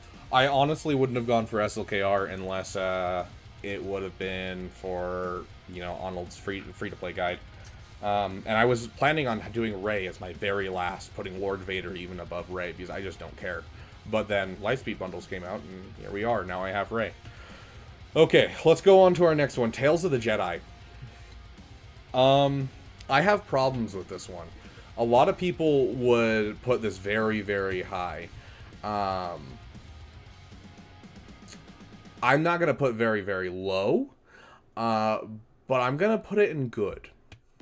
And the reason that I have problems with this is that Dave Filoni pitched a book to someone. They wrote that book, and then he went back and basically changed what she did. And I get his idea of, like, what's on screen takes alpha canon. I get that's what he was taught by George Lucas. But it's, with how much they've made a big deal about having everything connected in Disney, I feel like it broke a lot with Tales of the Jedi, with their promise to try and keep things all together. And honestly, it's one of my favorite books I've read in the new canon, because it was very, very interesting. And he just took the final sequence and all of the buildup just out of it, and it's just the final sequence of the book, and that's it. And I'm like, you lost out on so much. I thought there's this really, really, really cool interaction with the Inquisitor and Ahsoka in the book. This is some spoilers, so if you don't want to hear spoilers, turn off your volume for about 30 seconds. But there's this really cool interaction with Ahsoka and the Inquisitor where Ahsoka knows this Inquisitor is after her in the book, and then she hits this point where she's like, I need lightsabers, and she goes to Ilum to try and find lightsaber crystals, and none of the lightsaber crystals on Ilum, she doesn't feel anything calling to her like the Padawans usually do. But she does feel something calling to her. It's from a distance, though. And then when she confronts the Inquisitor without lightsabers, she realizes the Inquisitor's lightsabers inside his lightsaber are what's calling to her, and that they're meant for her. And it was such a cool build-up and lead-up, and then they just threw it all away because they're like, hey, Dave wants to have his field day. So I have problems, and I feel like a lot of the Ahsoka stuff was just to, Dave Filoni have some fun. The Dooku stuff was amazing. I loved it, but I felt like it was a lot of plugging holes. Like, this episode is just to explain why she survived in the final season of Clone Wars. This episode is to, explain that she's always been seen as something special. And so I love the Dooku episodes. I love them so much. And so solid. I would put it much higher. If that episode was gone, I would put it in the great tier by far. Hey, Lee Park, welcome. So hopefully I don't get flack for that Tales of the Jedi rant, but that is my honest opinion on Tales of the Jedi. I really did love it. It's just, it has some problems because of Dave. And it's not often that I have problems with Dave. I trust Dave with a lot. Are you talking about Tales of the Jedi, Lee Park? Oh, you haven't seen Andor. Okay. Finally explaining where Yaddle went. I don't think that was really necessary, but I did enjoy seeing it. Does Andor get better after the first episode? Lee Park, watch through the third episode if you want to give it a solid go at the show. It's a slow burn, but the third episode, so first and second and third episode, they build up to each other, and then it slows down again in the fourth episode, and that builds up to the sixth episode. So the third episode is super hype, sixth episode is super hype, and then the last two episodes are amazing. So if you want to give Andor another try, watch till at least the third episode. Yeah, honestly, the new canon stuff with the books that have been written and Tales of the Jedi, Dooku has become one of my favorite characters for how he acts as a Jedi. Are you talking about the book about Ahsoka, Jay? It's just called Ahsoka. And if you go and listen to the audiobook, it's actually the audiobook is written by or not written. It's read by the actress for Ahsoka from the Clone Wars, which is really cool. So this is the book right here. Really good book. Really enjoyed it. And it's also narrated by the Ahsoka actress, which is really entertaining to listen to because it's the actual actress. Yes. Yaddle is the same species. The other one is not. One of, if not the biggest thing about Star Wars is their species. Yep. Yeah, but it's also the Jedi. I don't need to know exactly where every single Jedi died in Order 66 for me to be happy. Just assuming that they did die is fine enough for me, honestly. Regardless of what happens, madness. So seeing Yaddle on screen, yeah. Was it cool? Yeah. Was it necessary? Not really. Does it leave a lot of unanswered questions? Absolutely, because all of a sudden Yaddle just dies off and there's no investigation or anything that we know about where they're like, oh my gosh, a council member just died randomly, or she just disappeared and no one knows, and that wasn't a bigger thing. So I don't know. It felt like it was just kind of a throwaway thing because they knew they could use her, and that it wasn't really necessary.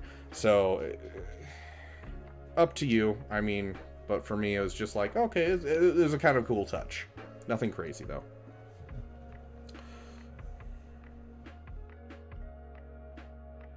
Yeah, honestly, a light rewrite is all you need to fix a lot of the problems I have with Tales of the Jedi, and I don't know why Dave didn't just do that, honestly. Yeah, no, Order 66 wasn't in their mind, but the smallest thing of a Jedi dying instantly sends an investigation. Because of that, there's no war happening. So when a Jedi dies, a whole investigation starts. You know, you saw in the Dooku episodes, Dooku and Mace Windu being sent to go and investigate a Jedi's death. And so it would actually ask more questions during that time than it would during Order 66 or during the events of Episode 2 to Episode 3. So, yeah. Yes, a ranking PP stream, JM. So, you know, look at it how you will. I think everyone will have different opinions, but it just seems like it kind of brought up more questions for me than answers. Also, I don't know if you guys saw, Ahmed Best just posted recently, like, the interior of a ship that he was doing on set somewhere. So we might be seeing some more of his character, Kelleran Beck, soon. Can't find anything except the fact that she died. Yeah, like, if they answer the questions that we have, sure. I mean, like, I'm not saying that it was something that I disliked. I'm not saying that it's something I liked. It's just, honestly, with that character, you could have plugged any of the Jedi into that spot of Yaddle. They just took Yaddle because she's a little bit more well-known than most of the other council members at that time, or any of the other Jedi at that time. And so, like, I feel like you could have plugged in almost any Jedi and been fine. So, it would make sense to bring Quinlan in. I'm still curious how they're going to reconcile the book and with Bad Batch. They did send they did investigate Sifo Dyas's disappearance, but they couldn't find anything.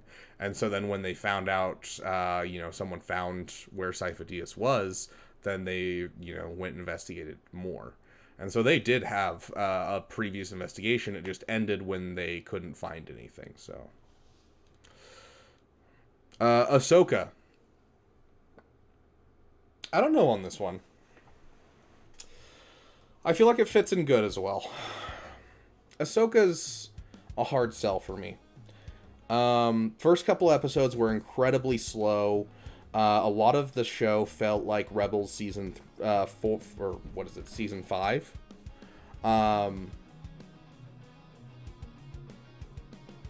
Because I remember they happened to find him as he was dying in Clone Wars. They didn't find him as he was dying. They found the one informant that knew what happened to him, and then he died. They allude to his, like, the search that they went on to find out more about him. They don't ever talk about the specifics. Somehow Asajj returned. Ahsoka, though, the first couple episodes, they stand around so much. Sabine is just such a jerk in the entire show, and just has no regard for anything. And feels like she's regressed as a character a lot, considering how selfless she was becoming by the end of Rebels. She seems like she's regressed a lot in who she was. Ahsoka regressed as well, not so much regressed. What felt like a different person for a lot, but I think the 4th episode kind of explained that problem really, really well, and kind of showed us why, and gave us a view of, you know, the shift. Because before that episode, she's not really joking around. She's very serious, and then after that episode, she starts to joke around and be more okay. So, I don't know. Like, I'm going to say good, because honestly it has some of my favorite lightsaber combat I've seen from Disney. It has Thrawn live action. His theme when he showed up was just on point. How they portray Thrawn, do I like the look of him? Not amazingly so. But you can only do so much with an actor, like makeup and that kind of thing, but how he acts, spot on who Thrawn is.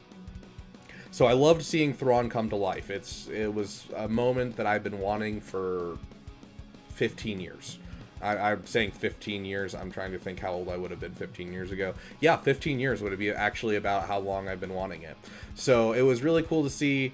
It had some really interesting things that happened in it, some really good things that happened in it, but there was just a little bit too much standing and talking around and a little too many holes and problems that I couldn't throw it higher than that. But I think it has a ton of potential. Yes. I think the next season will be so amazing. The live action looks so ick. I mean, it is, what, 10 years later? He was already in his, like, 40s. And so, I mean, it makes sense that he looked like crap. So, I don't know.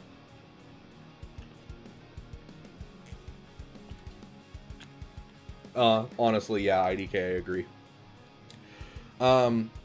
Okay, so now we're on to the original trilogy. Episode 4... it has its problems in aging, but besides the problems in aging, it's S tier. Like, I can't put it any lower than S tier. As long as I can remember, I've always tried to decide between episode 4 and episode 5 being my favorite movie. I genuinely don't see almost any problems with the movie. It surprisingly holds up way good compared to most movies of its time. You can watch, Star Wars Episode 6 now, and there's only going to be a couple scenes where you're just like, just from the start to finish, from the start of the Imperial Star Destroyer coming overhead, like, it's solidly done. I have zero problems with Episode 4 as a whole. I do have problems with changes made to the movie, but not with the movie as a whole. Yeah, it started everything, and also, it set precedents. So many of them. At the time, most movies were very, very dark, very dystopian. In fact, if you go and listen to the soundtrack of Star Wars Episode 4, you'll find an alternate Binary Sunset track among the songs. And that alternate track was the original one pitched to George Lucas by John Williams, because that was the style of movies that time was dystopian, and so it sounds much darker, less hopeful. And then the true Binary Sunset we know is after George Lucas was like, no, we want something with more hope. We want to be making a movie of hope. This is going to be something that's completely different than what's coming out nowadays. Because he had made a movie already beforehand that was that dystopian idea, and it didn't do very well. And so he was trying to do something outside of the box and made this story of hope, hence A New Hope. And so it's very different. And so the music just set precedents for how good soundtracks would be for movies. They did such an amazing job. So if you listen to Star Wars Episode 4 and go and watch the opening sequence, the 20th Century Fox sounds terrible in quality. And that's because they found the oldest recording of 20th Century Fox that they could. So that way it would sound dated. So that way the difference between that and the main theme of Star Wars would pop so hard for people. The entire movie, start to finish, a great example of the hero's journey. Has some amazing themes throughout. It's just a solid study of literally everything I would want to see in a new movie. The spectacle was good for its time, and still a lot of the spectacle remains good today. So yes, it wasn't A New Hope when it came out, but that is what they named it later on. But it was supposed to be a movie of hope. In fact, Binary Sunset, as we know it, was actually originally supposed to be Ben's theme. And then we made it kind of the Force theme as time has gone on. So let me catch up on what you guys have been saying as I've been monologuing.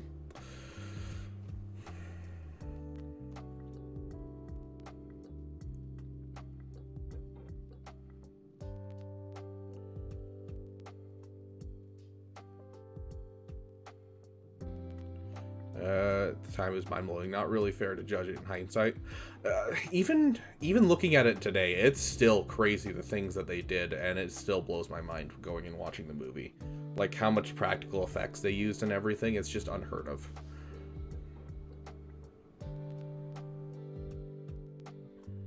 Yeah, honestly. My personal preference, New Hope is the most important film overall. There's something special about it. There really is, and it's the one that I probably rewatched the most.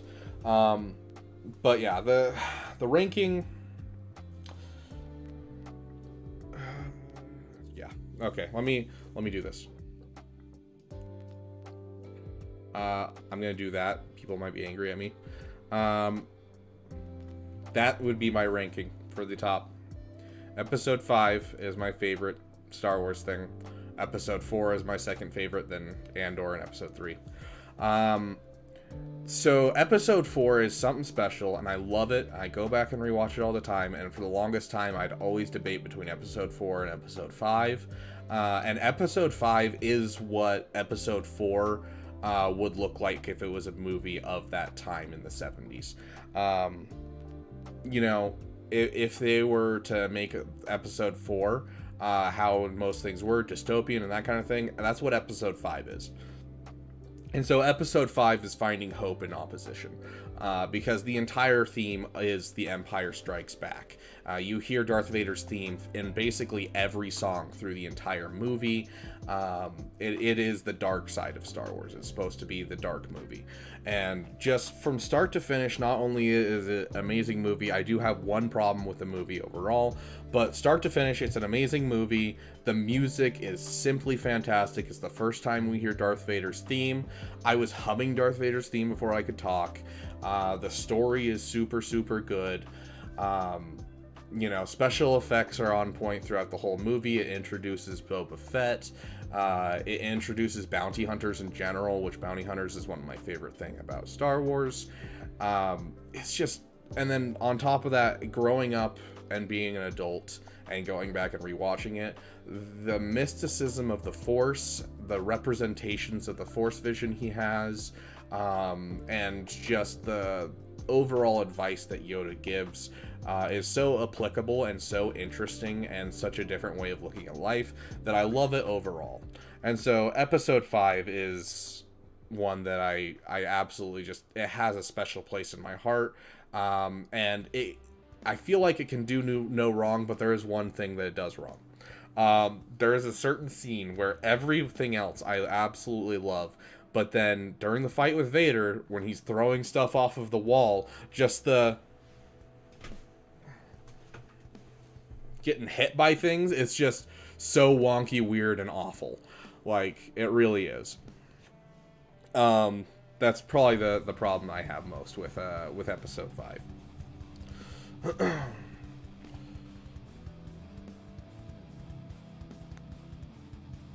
6 is the weakest of the original trilogy. It is.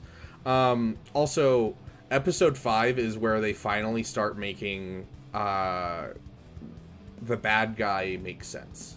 Because they introduced Episode 4 with Darth Vader being the ultimate evil, and then Episode 5 brings him from being a static, flat character to being a round, dynamic character where this is actually a person, not just the representation of evil. And I love that difference and that shift through Episode 5, where we start to see Vader as something more. And so I think it's done really, really well with that. Yeah, the whole Han and Leia things are super, super well done. Just Episode 5 is by far my favorite. I say by far. Slightly above Episode 4, but the difference between Episode 5 and Episode 4 and where I have Andor and Episode 3 is very big difference. But they are all S tier, or Bodhi tier for Dank. Episode 6, I think, is the weakest of the original trilogy. I honestly think I could put it in great. I would probably put it in good if I'm being honest. The music is phenomenal. I love the music to this movie. The overall movie, I think, is just so. I don't know. It has a lot of breaks and jumps and different things, and there's some of the best scenes in Star Wars, but then also some of the most unnecessary or just okay scenes in Star Wars. But because of one moment that doesn't matter how old I am, doesn't matter where I'm watching it, always gives me goosebumps, I have to put it in great. And that is the scene where Vader is taunting Luke, and Luke finally has enough. The music is just so amazing, so just on point with the volume mixing. The scene has so much power to it. I don't care who you are, fantastic. So I'm going to put it in the great category. Yeah, Madness, you're absolutely correct. But yeah, so I don't know. Also, episode 6, I feel, as today's episode 6 is the worst of the 3 for the simple reason of what was added by George Lucas. It has probably the worst changes out of all of them, in my opinion.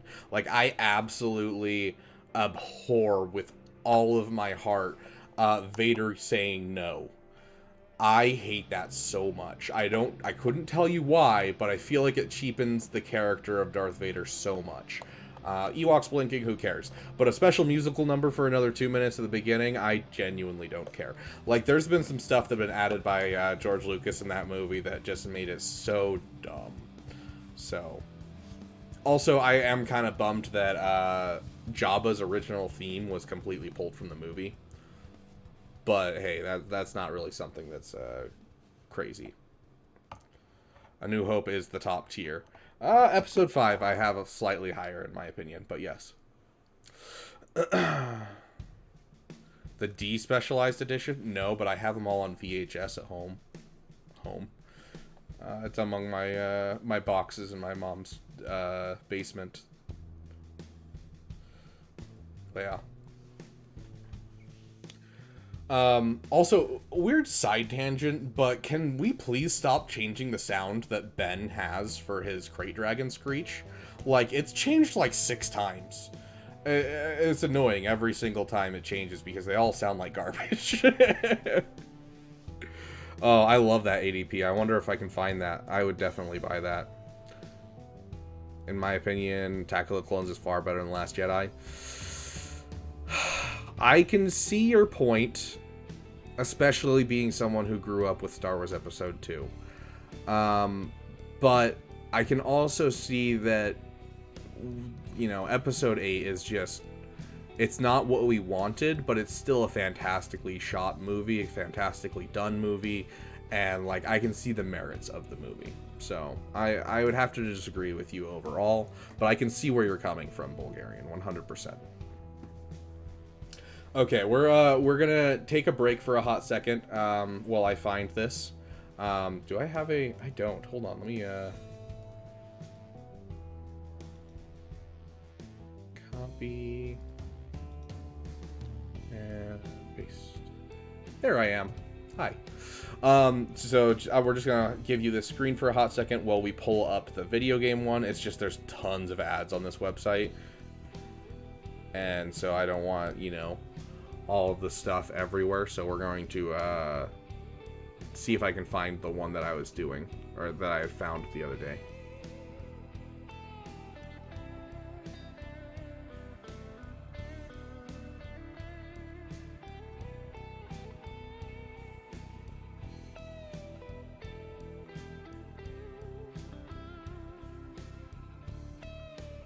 Do you have an ad blocker? I do. But I also like to respect people's wishes, and they do, this is a free website, and so they do use ads, and so I'm like, just so they can get the ad revenue, I'm fine with them, you know, having ads everywhere to keep this free. So, it's kind of just out of respect for this thing being completely free.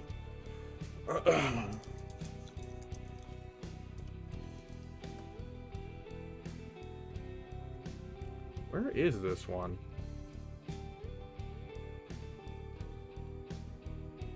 Okay. I honestly don't think this is a full list by any means. But we'll go through with this, and we'll add games as you guys suggest them if we're missing any on this list. But this has a lot of them. And I don't see another one that's better than this one. So we'll start with this and kind of keep going. There's a reason that the holiday special was not on that list, dude. We don't talk about the holiday special. Okay. Oh, dude, just looking at this list of games is just looking at my childhood, and I love it so much. Oh yeah, we gotta change it. Just for dank. We're also going to add in a row below.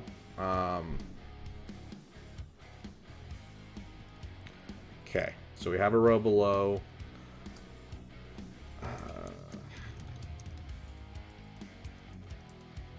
Okay. So, there are going to be games on here that I haven't played.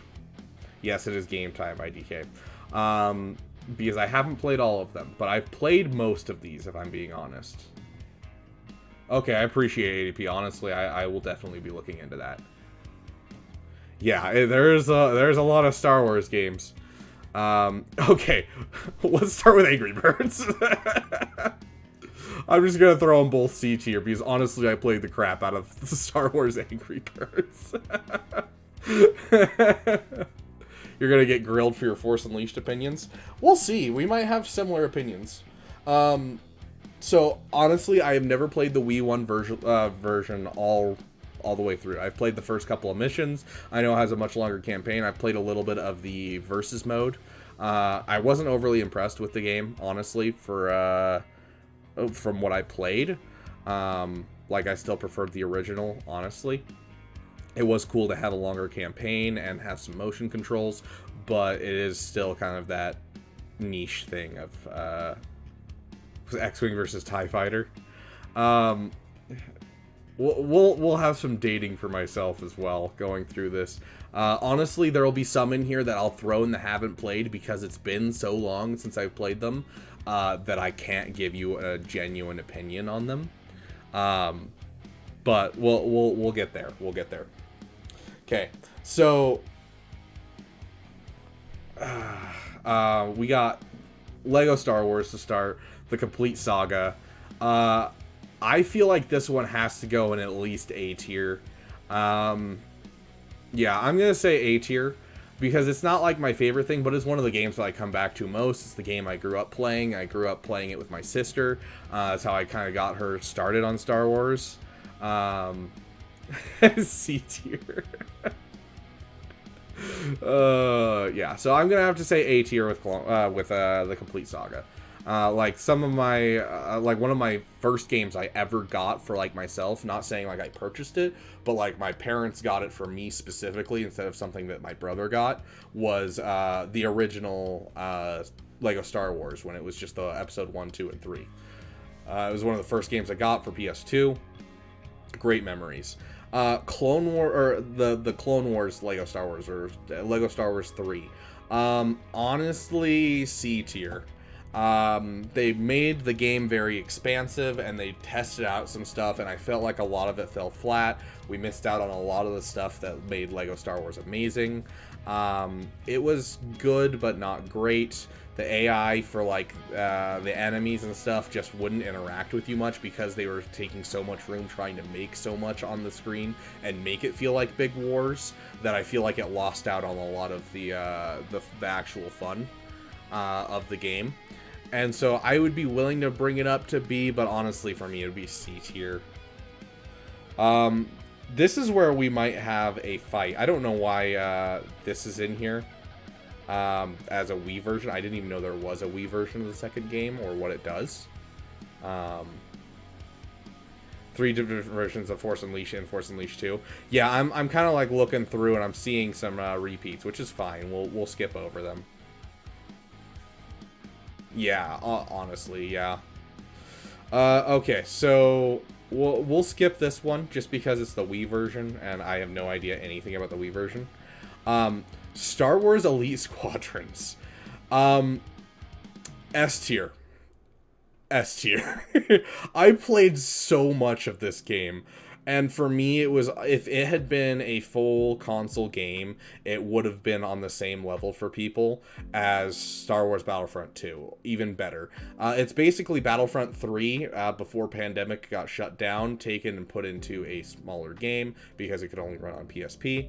The customization was cool. The campaign was really cool. I really enjoyed the campaign.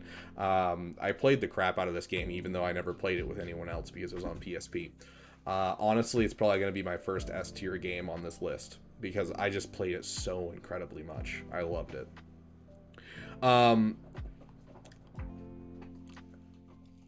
Galactic Battlegrounds. For those of you who haven't played this game, it's basically Age of Empires clone, except Star Wars.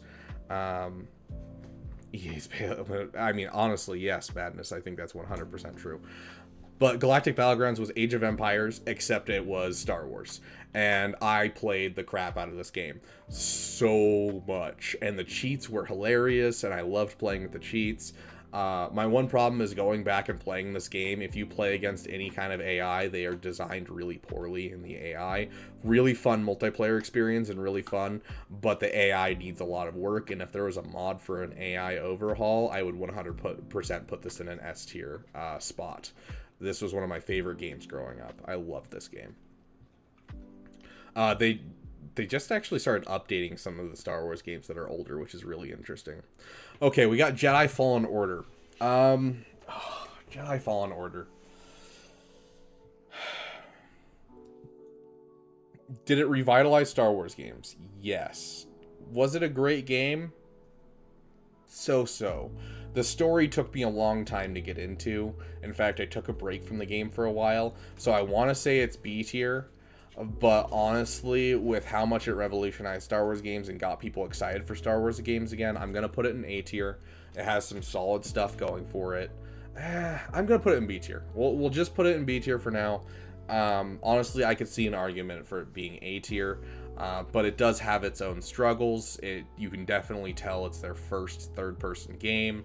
The gameplay has a lot of iffy stuff in it. The story took a while to get into. But like I enjoyed it. I'm not saying that I didn't. Yeah, one of the best games at making you feel like what it's like to be a Jedi, especially because it has that difficulty level, but it's not impossible. And so I think, yeah, we'll throw it in A tier for you guys. We'll throw it in. Dark Forces, I haven't finished yet. I just started it a couple months ago, and I've played the first couple of levels. It's on my list to finish. Honestly, we're probably going to play through it on stream, if anything. But I'm going to put it as a solid C tier. I mean, it seems like a great game.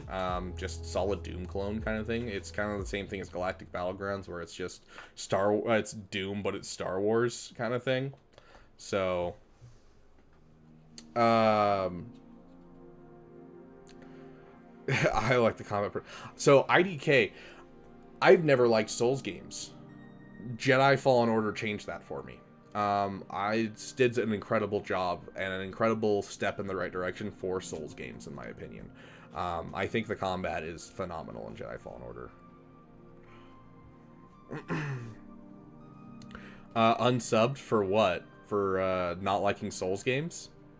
I'm sorry, dude, but when the frame data doesn't add up, it drives me crazy. Like, you know, I block something in Sekiro at 17 frames, and then the same tack at 17 frames is not a perfect block, and it drives me crazy.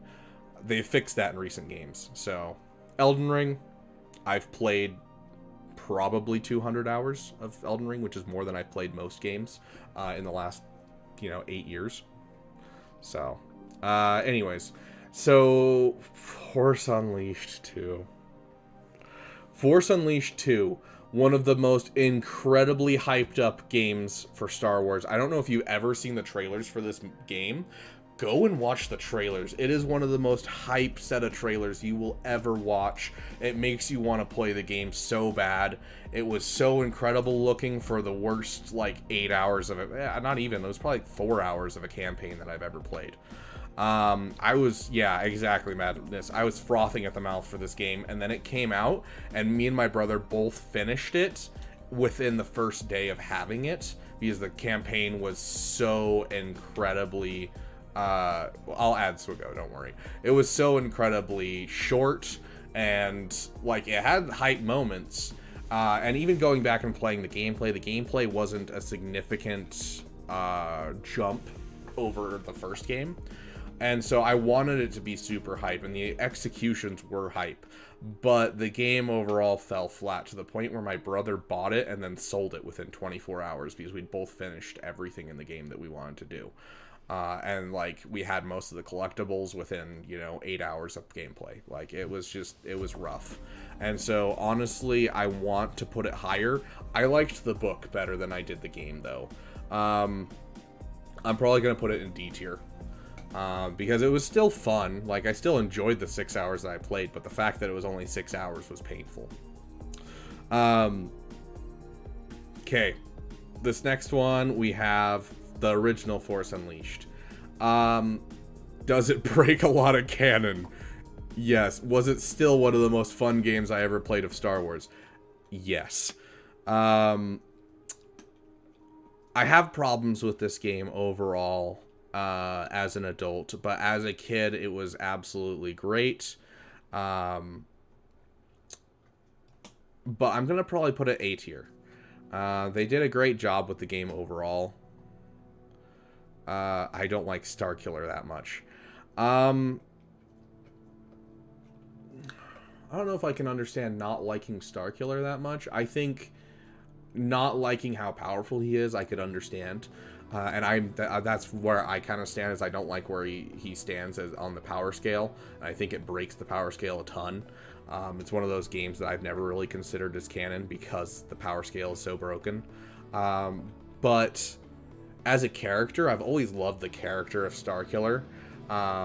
This idea of him really not knowing what good is and then finally seeing what good is and understanding what I do is not, I think is a really solid idea, and I loved the books for these games. They made books for them, and I absolutely loved them. And so I'm going to put it in A tier. I liked the games, and they hold up today. Going back and playing them, they still make you feel BA, which honestly, that was what they were supposed to do, was to make you feel BA. His role in the rebellion was interesting, but seemed a little much. Hey, welcome, Apple. Welcome, welcome. Does someone have, one of our members, do you have a General Kenobi for Apple? Was the matter or Adam? Yeah, I really liked the idea of Vader having a secret apprentice, honestly.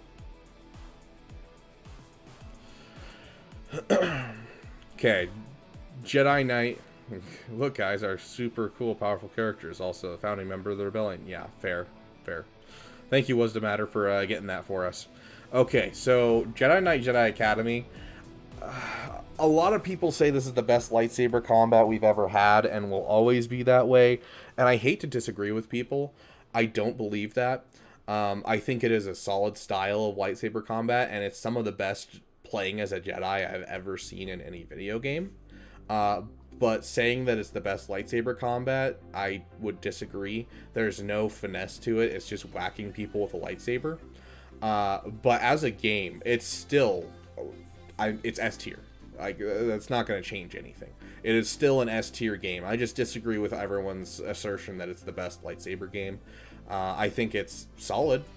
But do I think it's the best? No. I think there's room for improvement, a lot of room for improvement. But the story was great.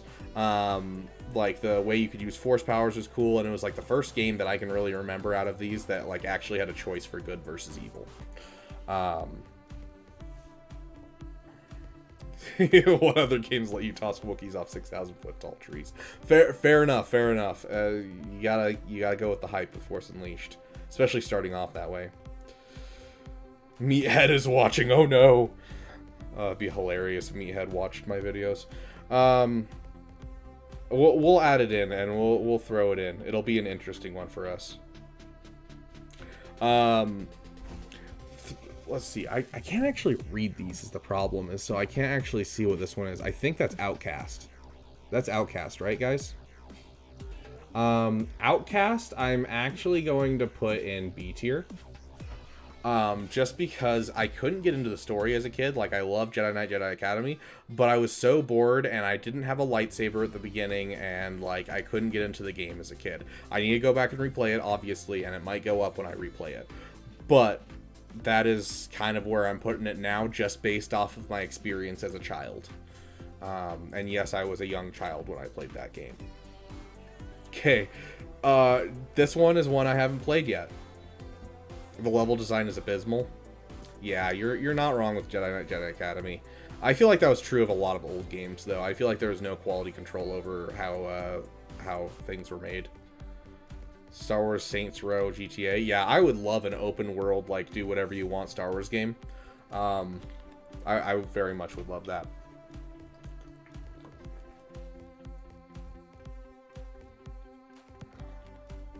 Oh, Outcast? I mean, I don't remember Outcast. I remember getting stuck on one of the first levels, so probably you're right.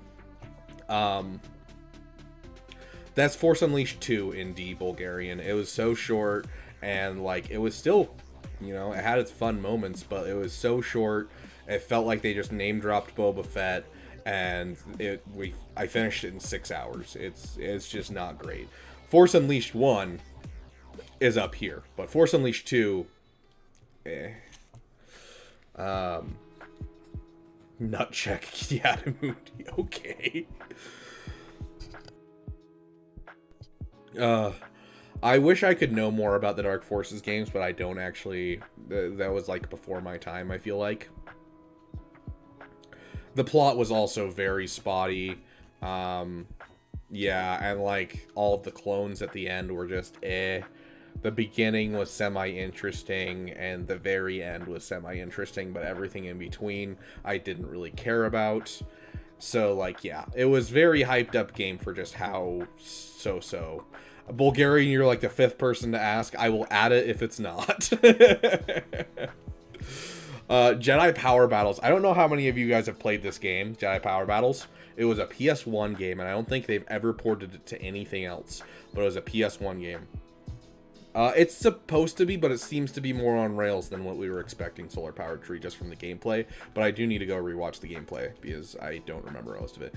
Jedi Power Battles is S tier for me, absolutely. I don't know how many of you played this game, but I played so much of this game. There was so much to do. The maps were massive for each level. Each of the bosses were unique and interesting. You're playing as throughout Star Wars Episode 1, and you play as one of like 6 characters, and then if you beat the game as one of those 6 characters, you'd get another character that you could play through the game again. Tons of secrets, which is always something I love. And lots of gambling fun stuff with power-ups, where like there would be power-ups that are identical, but one of them hurts you and one of them helps you, kind of thing. Overall, I played so much of this game. It was so much fun. Yeah, his Sam Witwer's performance for Starkiller is literally fantastic. Okay. So yeah, Jedi Power Battles, I don't know if there's any way anyone could play this game anymore is the problem. Because like honestly, it's S tier for me, but I have no way to go back and play it. And it kills me. I need to find a way to play it. Like they added a lot of the old PlayStation games on PS4, and then they just never did anything with this one. It drives me. RB, I have no idea what that means. Knights of the Old Republic 1. Star Wars Old Republic and S just for the cinematic trailers. Honestly, I mean fair. Just for the trailers. New Zealand greetings, cuz. Welcome, RB. Good to see you. Stealing my initials, how dare you. Knights of the Old Republic. S tier. It kicked off all of the Old Republic stuff. It was such an amazing game for its time. I still love it today. Is its graphics dated? Yes. Can you still go back and enjoy the game? Yes. Is the story just amazing? Yes. Is the music amazing? Yes. Every part of this game is just chef's kiss. Like, from start to finish, amazing. KOTOR 2, oh, dude. KOTOR 2 is better in gameplay and in mechanics, but its story is so garbage, and there's so much missing from the game.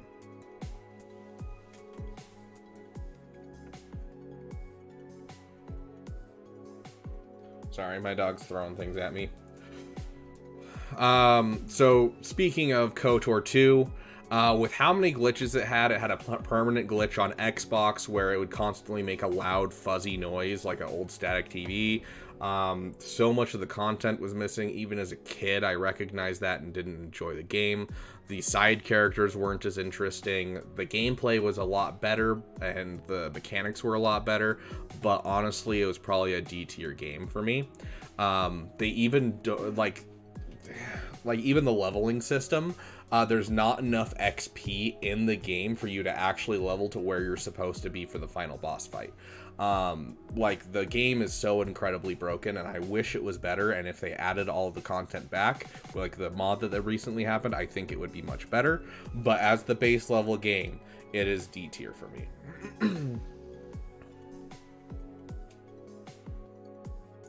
KOTOR 2 has a better story, in your opinion? I don't know. I think... I don't know. I don't see it too much. The story for me struggles in the second game. It struggles to get across because honestly, you're not really sure who the antagonists are throughout the game. You're not really sure what's happening throughout the game. I don't know. It feels very broken up throughout, and the things that I want to follow as storylines are not there. Like, I was so excited for the HK storyline, and then it didn't go anywhere as a kid, and so I was like, oh, I must have missed something, dang. And then I grew up and I realized, oh, they just didn't have time to put it in the game. And so, I don't know, it's just, yeah. KOTOR 1 had a glitch where it locked you out of permanent cyclop. Yeah, I mean, it happens. KOTOR 1, heck yeah. Playing with the mod is better. It's what I'm going to do on stream is I'm going to play KOTOR 2 with the mod. I like Nihilus and Revan on an equal level. Nihilus is a very interesting and cool character. Okay, you have a good one, Jay. Sounds good. Okay, we have a couple copies here. This one I didn't play. I don't diss HK. It's not that I'm dissing HK. In fact, I love HK. He's like my favorite character from the KOTOR series. It's the fact that his side quest in KOTOR 2, talking about these new HK units you keep running into, doesn't go anywhere. And it drove me crazy because it's what I wanted to do most out of the side quests, and then it just doesn't go anywhere. You hit a certain point and you've repaired him fully, and then he's like, sounds good, then we'll keep an eye out for stuff on the... you know, on the factory where these guys are coming from, and then it just ends there, and you never actually go to this factory. All of that kind of stuff is gone. So it bothers me. Nihilus and Scion are the edgiest boys. Yeah, I know, Weezer. I'm excited to play that on stream. That's next on stream for us is KOTOR 2 after we finish KOTOR 1. I didn't play the Force Awakens Lego game. Because, you know, getting one game for $60 or one movie for $60 sounded like a terrible idea, so I just didn't care. The Skywalker Saga, though, I haven't played a ton, but that I have played is really good. Problem is, it's not good enough for me to play solo. I feel like I need someone to play with. I'm gonna put it in B tier. I think having an open world Star Wars game is a really cool idea. But unless you have a really good story that's fresh and new, I don't think it works too well unless you're playing with other people. And so that's where I would put Skywalker Saga. Some people love that kind of thing. Like, I'm not a big fan of Bethesda games because they don't have a solid story that's, like, really, truly good. And so, like, the open world kind of just falls apart for me.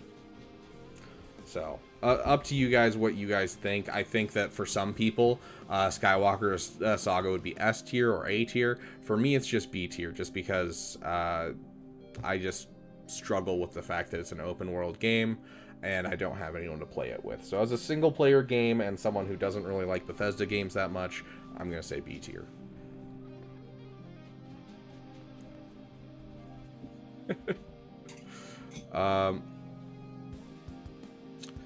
We have Jedi Knight Mysteries of the Sith. I haven't even heard of this game, honestly. Like, honestly, I've never heard of that game. So, we're going to throw it and haven't played yet. I probably own this game if it's on PC, because I own every Star Wars game that's available on PC. I don't recognize it at all. Like, I don't recognize the cover. I don't recognize the name. Nothing. Rogue Leader... we're going to put in B tier. I feel like most of these I would put in B tier because I definitely enjoyed them, but they weren't anything crazy to me. Although Starfighter, though, I'm going to put in A tier. I played a ton of Starfighter growing up. Rogue Squadron games, yeah, they were great, but honestly, most of the older ones, so let's see. Let's go through and just do this. Okay, that one. Let's see. I played all 3 of those. That's just an extra Beast Galactic Battlegrounds. Galactic Battlegrounds. I never played TIE Fighter. I played X-Wing. Like, all those games were kind of a bit before my time, so I never really knew what I was doing in the games, and so I couldn't give you a proper view of them, just because they were all when I was very young. But I remember enjoying them, and that's about all I can tell you. And so I'm going to throw them all in B tier. Because, OMG, they gave it a terrible release. I don't actually remember the release of that one. Oof. Where were we? Force Unleashed we've already done. Also, the Ultimate Sith edition of Force Unleashed. So good. Empire at War. A tier. I think this game had the possibility of being S tier. I think it was very close to being S tier. Give me just one sec, guys.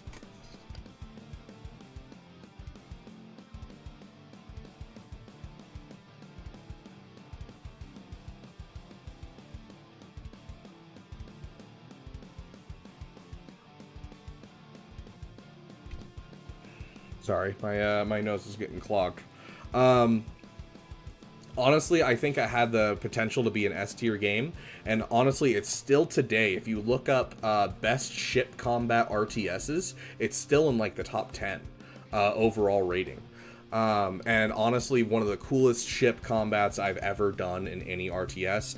You have your ships, and you're able to allow your ships to target things on the other capital ships. So you could take out their engines and leave them so they're moving at like, very, very slowly. And so you could, come in with some bombers, take out the engines on a Star Destroyer, and then retreat. And that, that Star Destroyer is going to take forever to get to your base. And so you can kind of leave it for a while. It had so many cool mechanics like that were just so amazingly well done for ship combat, but it suffered hardcore on ground combat. Ground combat was the most uninteresting thing. Honestly, the ground combat was so bad that I'd probably put it at B tier for that reason, because it's half of the game and then it's absolutely garbage. Would the real Rabbit Beaver please stand up? And so I really wish I could put Empire at War at A tier, because honestly, I played through it. I played a ton of it. I actually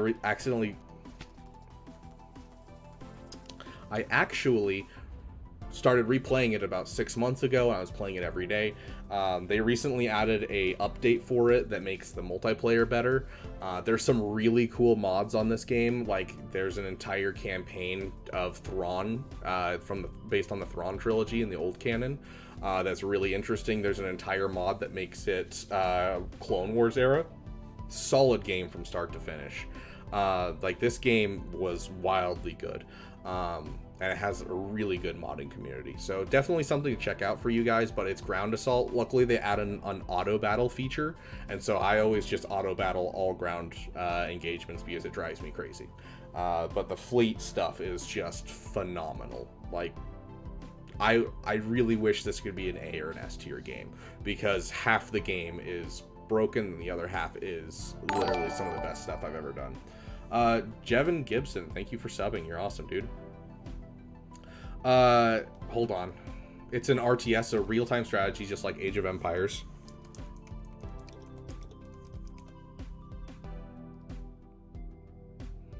So yeah, it had a galactic conquest mode where you'd have to take over the entire galaxy. And you could play against another person doing this, which was so freaking cool.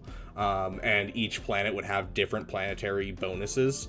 Like, one would, if you capture Sullust has a lot of factories on it. And so any ships that you make on Sullust are going to be made in, like, 2/3 the time.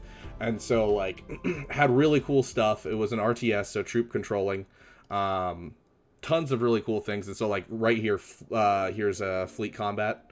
And so, you'd have your small ships, your larger ships. Your larger ships would have squadrons inside of them that they could deploy. It was really freaking cool. And they also added a thing for the fleet combat where you can click like cinematic mode and it would just follow like the ships around as they dogfight. It was really freaking cool. I love this game so much. Let me see if I can find one that has a ship highlighted.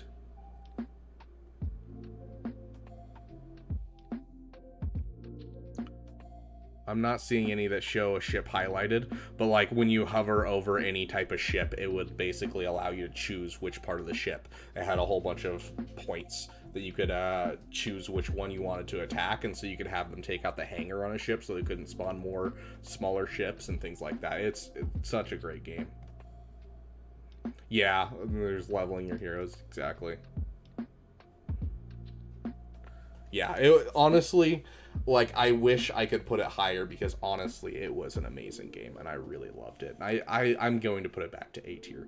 Even if half the game was garbage, the other half of the game more than made up for it, and the fact that you could auto the other half of the game, I'm putting it in A tier. Republic Commando, S tier. No ifs, ands, buts. First major first-person Star Wars game, and it was done beautifully. I love the Republic Commandos in general. This inspired my favorite Star Wars novels. Overall, amazing game. As a kid, there was some super terrifying levels in this game that were really well done. Just front to back made you feel like an actual clone trooper and made you feel like droids were actually scary. Like, super battle droids were actually scary. Droid Dakar were actually scary. Like, done really well. I love Republic Commando. And also the main theme is one of the most banger things I've ever heard. Okay, this game right here, I'm throwing it in C tier. Honestly, I'll probably put it in D tier, and I might get hate for that. A lot of people liked this game. Maybe I was too old for it when it came out, but I don't care. Or sorry, no, I'm thinking of this one. I have no idea what this one is. Republic Commando walked so Halo Reach could run. Yeah, exactly. Like, super great. Alright, are you just excited and you want to play? Okay, I'll take you out soon. I'll end my stream a little early for you, just so that way we can go do some stuff. Take you on a walk before I go to bed. But yeah, so I don't know what this one is, but this one, a lot of people liked this game, and maybe it's because they grew up on it. I was too old when it came out for me to really care, and at the time, it was the era of Clone Wars that I really didn't care for, because the first couple of seasons of Clone Wars I just didn't care for. But this one I played a lot of. I'm only going to put it at B tier because it was very limited, but the story was interesting. I really enjoyed the combat. I wish there was more ground combat, because like playing the multiplayer where you play in ground combat, I honestly enjoyed more than like the rest of the game. But overall, it was a good game. I enjoyed it. And the story was interesting. Weird, but interesting. And so I liked this game. It was an all-vehicle game throughout the whole campaign. It was very interesting. Not my favorite thing in the world, but I did play a lot of it. So I will put it in B tier. It's weird how little Star Wars game... Actually, I'm going to put this one in F tier because I really don't care for it. It's weird how little Star Wars games drop into the F tier for me, though. Like, there isn't really any Star Wars game that I didn't enjoy. This is another one that I'd say is B tier. The cinematics got me super hyped for it. At this point in the game, if I have someone to play with, this is honestly a really fun game for me. I'm not the biggest fan of MMOs, but the story-driven MMO I think works really well for solo play. It doesn't work too well for multiplayer, so you kind of have to focus on one person's storyline, otherwise you're going to get turned around and it's going to be just so-so. But they've done a lot for the free-to-play side. And I think that overall the story was interesting, has some really good storylines, and if you like KOTOR, you're gonna like this to some degree. The combat's definitely a step up from KOTOR if you don't like turn-based, and like just overall some good solid Star Wars content. Nothing to crazy to write home about unless you really love MMOs, but it was definitely a fun thing to play with friends, and so I really did enjoy it. I'd say B tier. Renegade Squadron. Yeah, you're not wrong. I did love how much it went into the Sith and allowed you to kind of explore the Sith. We got to get together about SWTOR. Yeah, you're not wrong, Madness. Renegade Squadron. Renegade Squadron, I'm gonna put it A tier. No. Renegade Squadron was significantly less good than Elite Squadron. I'm going to put it at B tier. It was good and it was entertaining, but it wasn't anything crazy. I played Battlefront 2 much more than I played this. Like, Elite Squadron I played tons and tons of on my own. Didn't care. Loved the game. Looks like Nova might. But yeah, Renegade Squadron. It was a good game. I'm not saying that it wasn't. I feel like it didn't add enough from Battlefront 2 to that for me to care too much. So I'm gonna say B. Star Wars Battlefront. C tier. I wanted this to be amazing. It turned out to be very okay. I've played a lot of it. I might even put it at D tier, honestly. But I'm gonna put it C. Because it was entertaining. The fact that it didn't have a single player upset me greatly. And that was a big reason why I wouldn't put it any higher than C. But, like, it was fun. It was Star Wars. It was cool to kind of play big battles. So, yeah, the beta, I felt like, got me more hyped for the game than the actual game got me hyped. Okay. This one is definitely F tier. Like, it is by far the worst. No, I'm kidding. This is by far Bodhi tier. If I've ever heard of a Bodhi tier game, it is Star Wars Battlefront 2. Star Wars Battlefront 2 is really what started me loving Star Wars games and wanting more. I've gone back and played this game over and over again, and it holds up. I love the fact they got Tamar Morrison to, actually play the narrating clone through the campaign. I love the level design of the campaign. There were some really, really cool missions, like, being able to play stormtroopers versus clones was really cool. I've gone back and played through Galactic Conquest with roommates while I've been in college. It holds up. It's just, all I can say is it just holds up to this day and is still an amazing game. And the one thing that I would love is if there was a harder game mode for the AI. Just because at this point I'm too good at video games, because casual play video games don't really exist nowadays, and so the elite difficulty for this game is no longer difficult for me anymore. So that is my one problem with it. Battlefront 1, honestly A tier. I played quite a bit of Battlefront 1 as a kid with my brother. The campaign didn't really exist, but it was still there to some degree and gave you a little bit of fun playing through it. I loved the Jub cheat. I thought that was hilarious. For those of you who don't know, if you name your character Jub, which is something that the Ewoks say, you would get this fun little thing in the game where all your characters would be the size of Ewoks. And it is the funniest thing in the world. I don't know if I can find a super battle droid. Let's see if we can find a super battle droid, because super battle droid. Do we have a Jub battle droid? We don't. These ones were super glitched, and so their shoulders would be like a foot above the rest of their body, and it was hilarious. So the Jub glitch was one of my favorite parts of Battlefront 1. Absolutely loved it. The game in general was great. It's set up for Battlefront 2. Solid game. Solid game overall. I'm going to say A tier.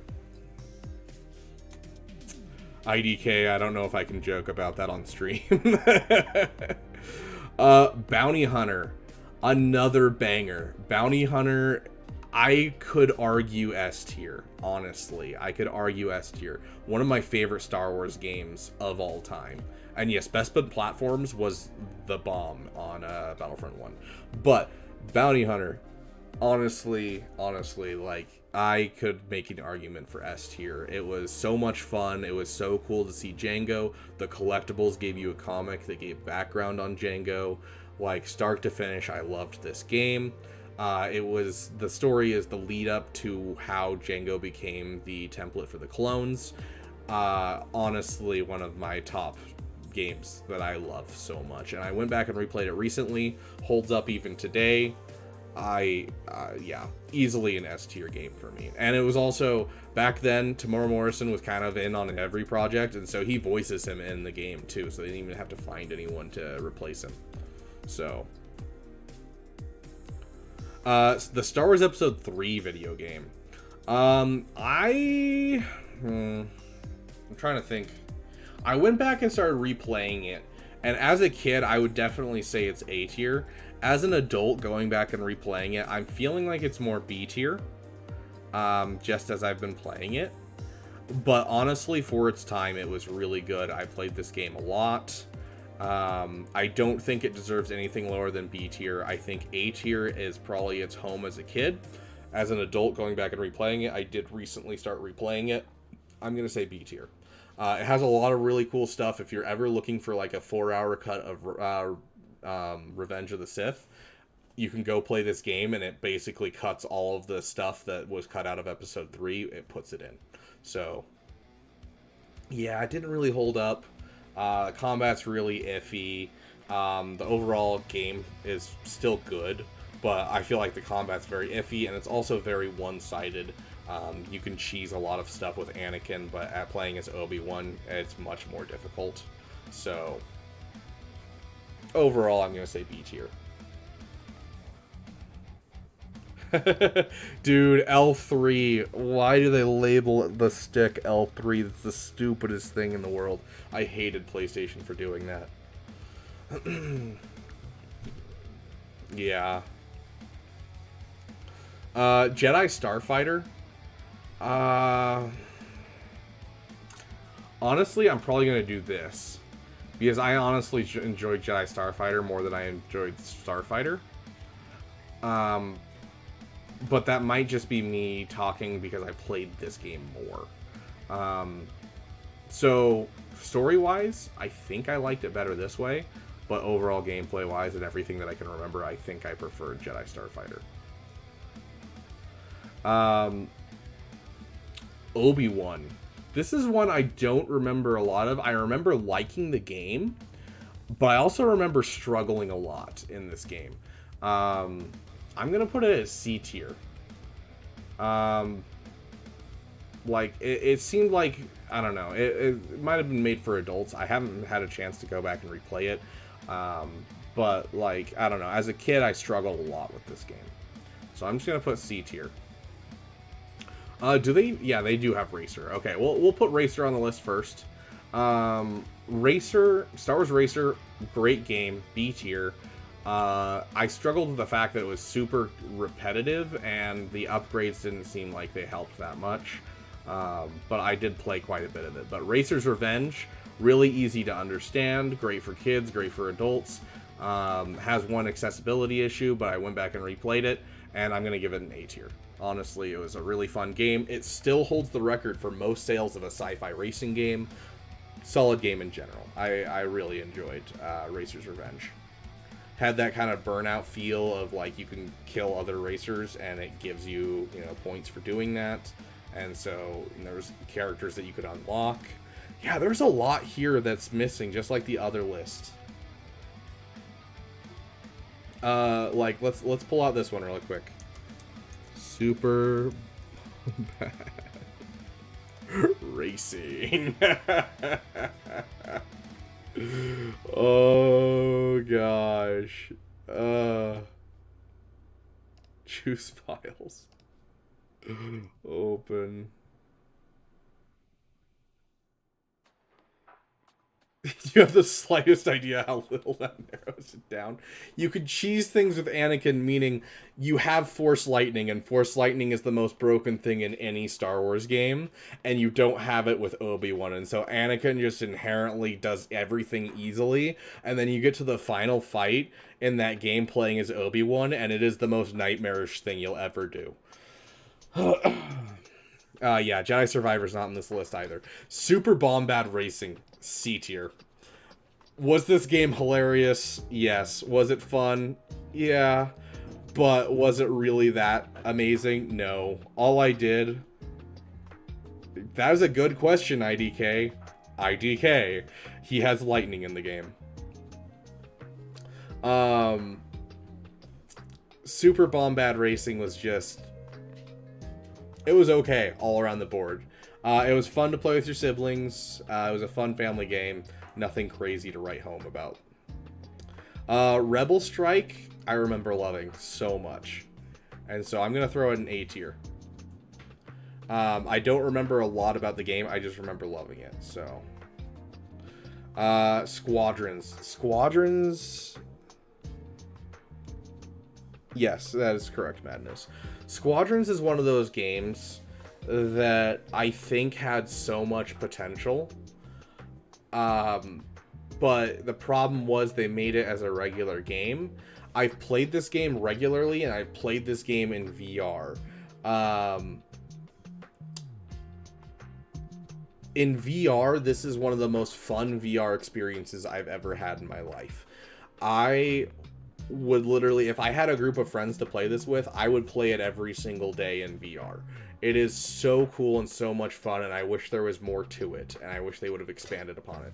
But as a regular, just flying game, it's just so-so. And so if you're not playing VR, I care so much less about this. So, as much as I hate to put it in C tier, I'm going to. But if you're playing it in VR, I would jump it up to A tier. Honestly. Vader Immortal isn't here either. Here, we'll throw that one in right now.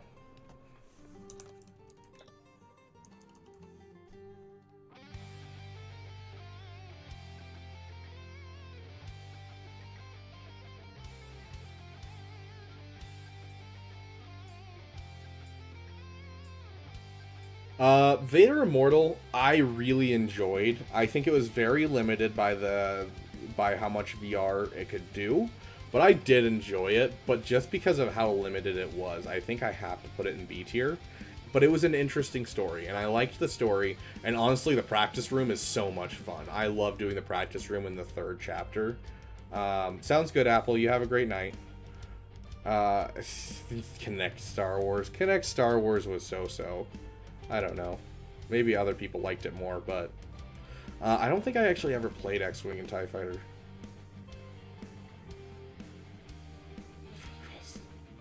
Oh, gosh.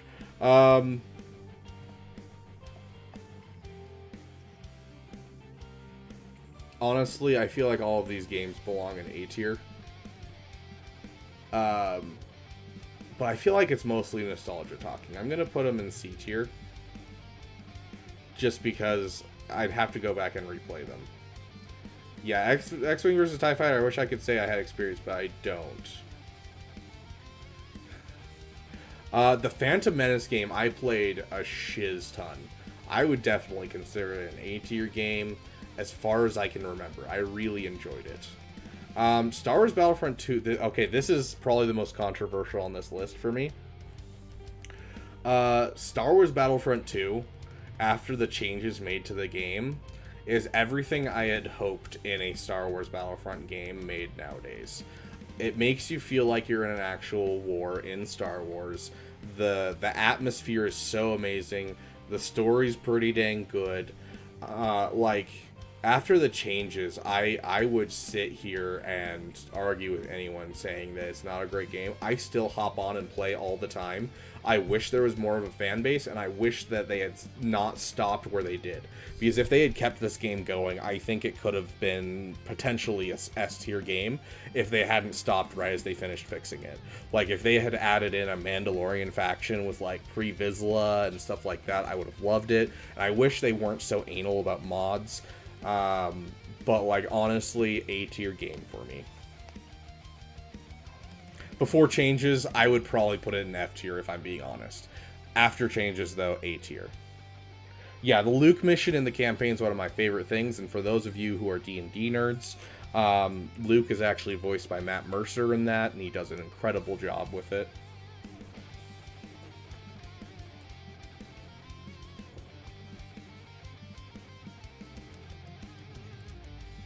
Okay. EA's BF2 is B or C for me.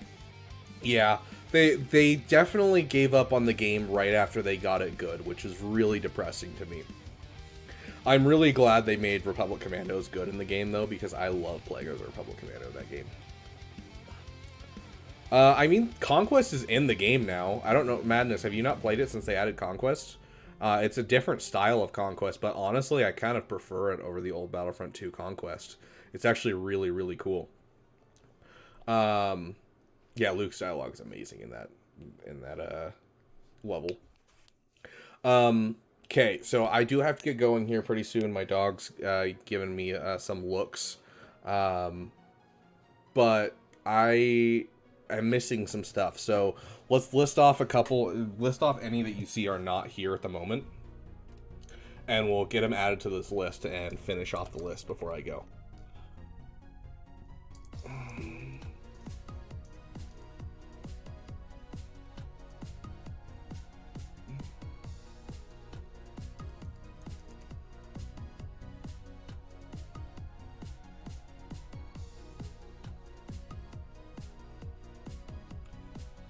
My friends want to play Monster Hunter.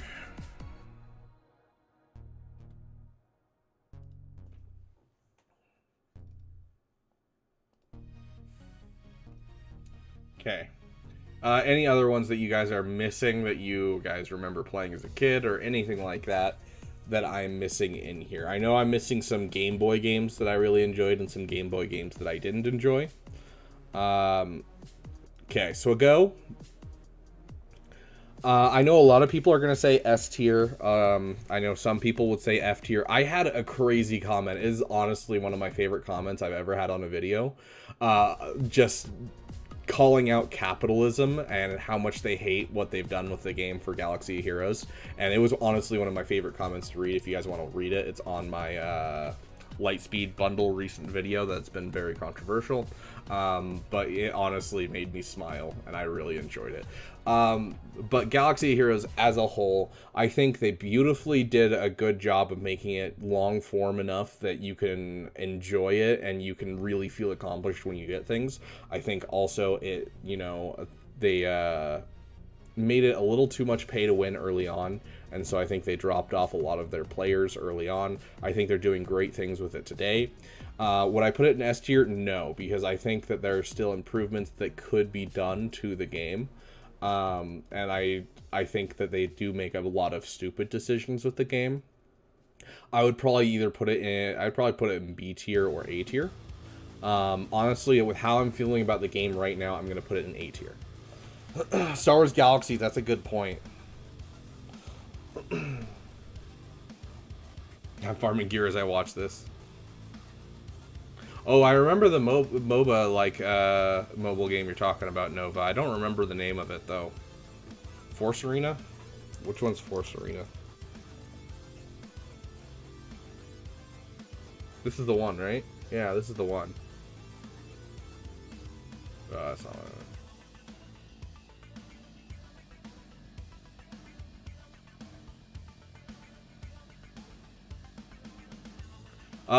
I didn't say I didn't play it, Iffy. I said I didn't play a ton of it. It was kind of before my time. I will throw it on the list, though. Okay, Force Arena. I didn't play a ton of it, but what I played was... It was good. It was good enough that I enjoyed it. I just didn't have time to play much of it at the time, and so I didn't play much of it. So I'm going to put it at a solid B tier. Galaxy at War. Jedi Survivor is going to be an F tier for me. It just wasn't... No, I'm kidding. Honestly, S tier. One of the best Star Wars games I played. one of my favorite campaigns overall. The gameplay is really, really well done. They do a fantastic job. It's on Steam for $10. Datagraphs, but you should try it. Sounds good, ADP. I will get it. Thank you for the $10. I will make sure it goes to getting X-Wing versus TIE Fighter. Hey, we'll do a side PP stream where we try it out for you, ADP. How does that sound?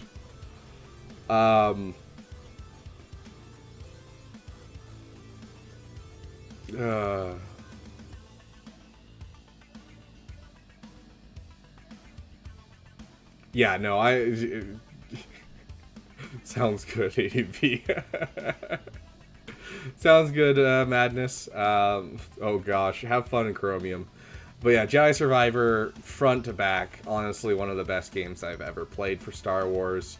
I think they outdid themselves, got me super hyped. The problems I have for the game don't nearly outweigh the good sides of the game. It's great. I loved it from front to back. Okay, so we had Galaxies, that was another one. Are there any other ones that I'm missing?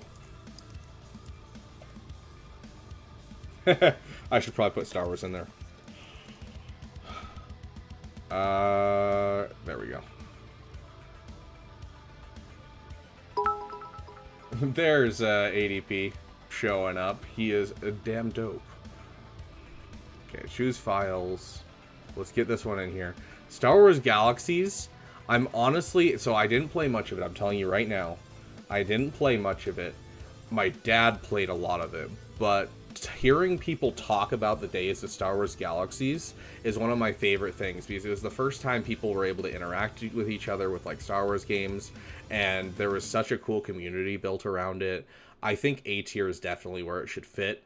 Was it dated and did it have a lot of MMO problems? Yes, but I think it was an excellent game that was perfect for its time to get people to give them a world to explore for Star Wars.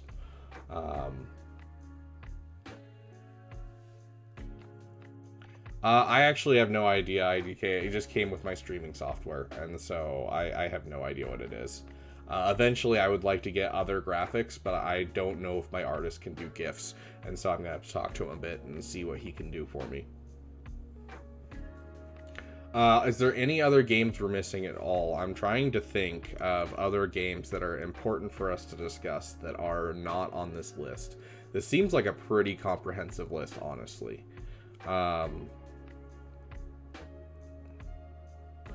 Like, I was surprised this list had Jedi Power Bubbles.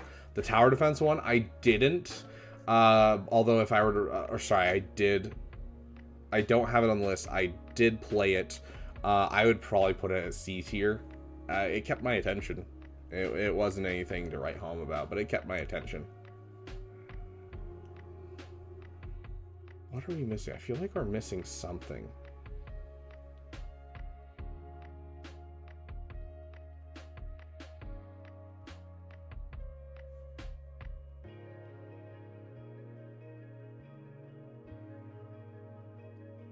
I don't know. But yeah, I don't know. I can't say that I can think of any other ones that we're missing. I think this is it.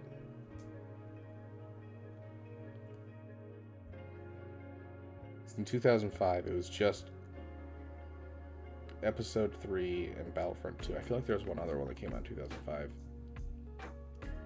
The Memories of Galaxy. Yeah. Well, my dad played a ton of it. My, my dad's employees played a ton of it when he owned a computer store too. So I don't know. It sounds like it was an excellent idea and it was well done. And I have zero complaints that I've heard about it besides the MMO portions and just the dated system that it was. It struggled in some of the quest areas. And getting to things early on, there wasn't a lot of hand-holding, and so I heard some complaints about that, but overall, I've heard great things about Galaxies. Shadows of the Empire. I gotta remember which one Shadows of the Empire is. I've read the book named Shadows of the Empire. I've read this book. It's honestly one of my favorite old Star Wars books. Do we have gameplay? Okay, yeah, I have played this one. Okay, yep. Let's grab this. Yeah, Dash Rendar's debut.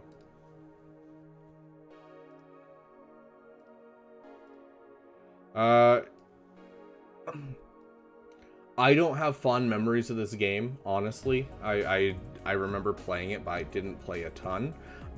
But I've heard nothing but good things about this game. And so I would probably put it A tier. Personally, I would probably put it B tier, but I think overall, at looking at it as a game, I think A tier would be where it fits, honestly. MOA's 2 Star Wars mod?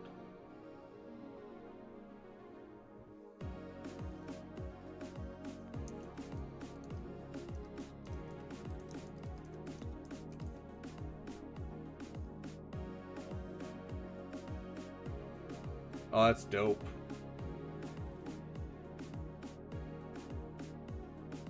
That's really cool.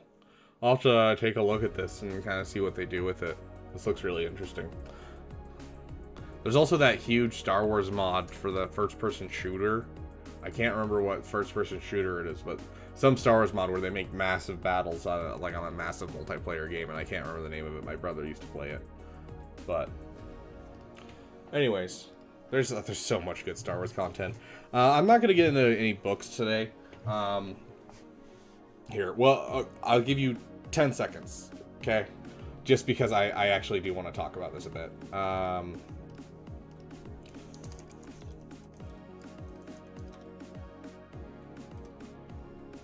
Okay, there is a one. Gosh, there's so much here.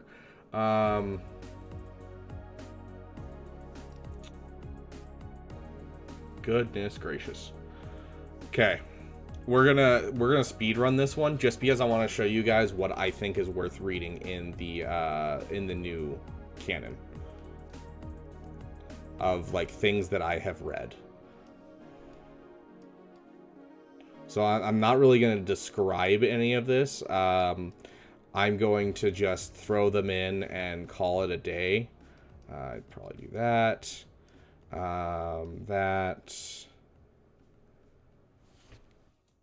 So I haven't read all of these, but like honestly, I like want to give you guys an idea of what Star Wars books to read in the new canon, just really quick, because I think it's important for people that people don't really know, because there's some really good ones and there's some really okay ones.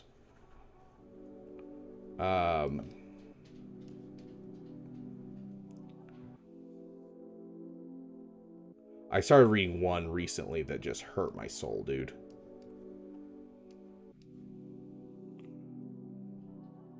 Yeah, I wouldn't say Ahsoka is one of my favorite books I've ever read, but I did enjoy it. There's going to be a surprising one in A tier, actually, once I find it. I don't know where it is. Okay, so that's Treason. Treason, I would say, is probably... I'd probably say S tier for me. Not S+, but S tier. This one was... Oh, where'd it go? This one was supremely disappointing. Honestly, for how good the first book was, the second book of the Thrawn trilogy really depressed me. Honestly, I know some people struggled with this book because they struggled to care about the characters, but it's really well written and a really interesting story. Really loved it, actually. All of the Aftermath books, I just could not get behind. They just feel so hard trying to push, like, we're trying to make excuses for the sequels. Phasma was a surprising find. I loved Phasma. It does not feel like a Star Wars book. Definitely something I'd take a look at if I were you guys. Let's take a look. Any other ones? Oh, Dooku I did. Master and Apprentice. I'm just going to pull them all up really quick. All the ones that I've read. Queen's Peril. The Ascendancy series.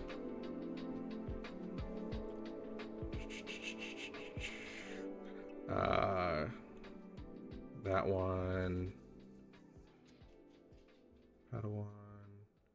Okay, I think that's all the ones that I've currently read in New Canon. Dooku, I would also throw around that same area of Ahsoka. This one, I'm not saying this is an S tier. I'm genuinely not saying this is an S tier, but I'm putting it in S tier anyways because it's a character and a plot that I didn't think I would care about at all, but it still kept my attention, which was crazy to me. So if you like Padme, the Queen books are actually really well written. So definitely something to look into. Brotherhood, I'd say, is A tier. So this one is entirely about the whole Cato Neimoidia, the thing that's mentioned in the in episode 3. Master and Apprentice, S tier. Yeah, not S plus, but S tier. I really enjoyed it. It was a really interesting look at Qui-Gon as a character and Obi-Wan as a character and their differences. The Ascendancy series in general so far, I would say, is A tier. It's cool to see the chiss. But overall, if you're looking for Star Wars books to start off on, and solid Star Wars books that I would say go read right now, Dark Disciple, especially with Bad Batch coming out, Dark Disciple I really enjoyed. I need to go and reread it. Bloodline, really well written. It's the only one that takes place after episode 6 in the New Canon where I'm like, yes, that is something I want to see. Thrawn, absolutely amazing. It's written by the same author that wrote the originals. It's about him getting through the Empire. The Ascendancy series is prequels, how he got through the rankings of the Chiss Ascendancy. Thrawn is about him going through the Empire, and there's 3 books to that. The second one is iffy. You can read it. It's rough, but I promise the 3rd book bounces right back and is really good. Light of the Jedi, also banger book overall. Tarkin is written by one of my favorite Star Wars authors, and it has a lot of references to old canon. It's one of the first ones they wrote. Phasma was surprisingly good. I did not expect it. If you like anything that is even remotely like post-apocalyptic, you'll like Phasma, honestly. A New Dawn, it was good. It's just basically Hera and Kanan meeting, is kind of the idea. It was good, not great. Ahsoka, I did enjoy immensely. Honestly, I'll probably put Dooku up higher just a little bit because I just love Dooku right now. Ahsoka has its problems and its downsides, but overall it has a solid story and it's good and it has a wonderful build up to some really cool stuff. Brotherhood was interesting, not nearly as good as Master and Apprentice, but it still had a solid storyline. The jumping perspectives is kind of iffy, but I did enjoy it. Catalyst is just good if you want. I don't know Son of Dathomir. I only grabbed the ones that I saw on this list that I have written already. I have read already, and I plan on reading all of this basically. But give me time, okay? I can only read books so fast. Catalyst. If you like Rogue One and you want some more information on the Ursos, Catalyst is your place to go. I enjoyed it. It was a solid book, nothing to write home about, but does fill in some holes for you. Lords of the Sith, if you like spectacle and like an interesting little side story, Lords of the Sith is a solid book. It's basically Palpatine and Vader being trapped on a planet and being hunted down, and they're trying to survive. Once again, nothing to write home about, but it's a solid story that I enjoyed. Heir to the Jedi, I want to say it was higher because I did enjoy the characters that were in it and that kind of thing, but it felt very much like he was just trying to answer a question that he's always had since he was a kid, and the rest of it could really just didn't matter that much. And so Heir to the Jedi, I would either put in C tier or I'd put it in A tier. Like, it's solid, but once you kind of realize the question he's trying to answer, it hurts my soul. This is only new canon, Lefty Roper. This is only new canon. If we wanted to go through all of the old canon, I've read a lot more. But that would take me forever, and my dog's getting really antsy, and I need to take her out. And so we can go through old canon in another PP stream at some point. But this is just the new canon books. And with an old canon book list, I'd have to make one myself. So it'll take me a while to prep for that, because there are so many that I've read. Like, I've probably read over 100 Star Wars books that are old canon. So this is meant to just give you a list if you're looking at new canon books, meant to give you a reading list of the ones that I've read and that I can vet to you. The second Thrawn book is just, it's uninteresting, not great.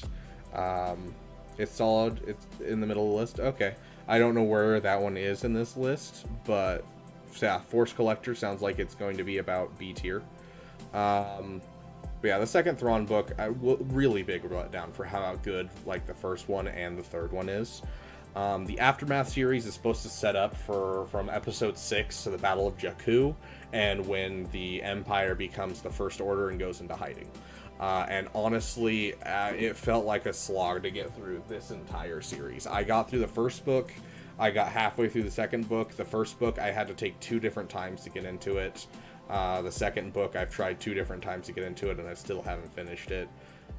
But if you want the question answered of how did the Empire become the First Order, and what happened with the Battle of Jakku, this is what you're looking for, is the Aftermath series. Beyond that, I haven't read a lot of these other ones. A lot of them are, comics and that kind of thing. But I will be continuing to take a look at these, and we will have a time where I'll talk about all of the non-canon books I've read. Although there's a lot, a very lot. And so it'll take me some time to put together that tier list for us. Yeah, that sounds right. Lefty Roper. Sloane sounds like the right character. You're talking about the Imperial, right?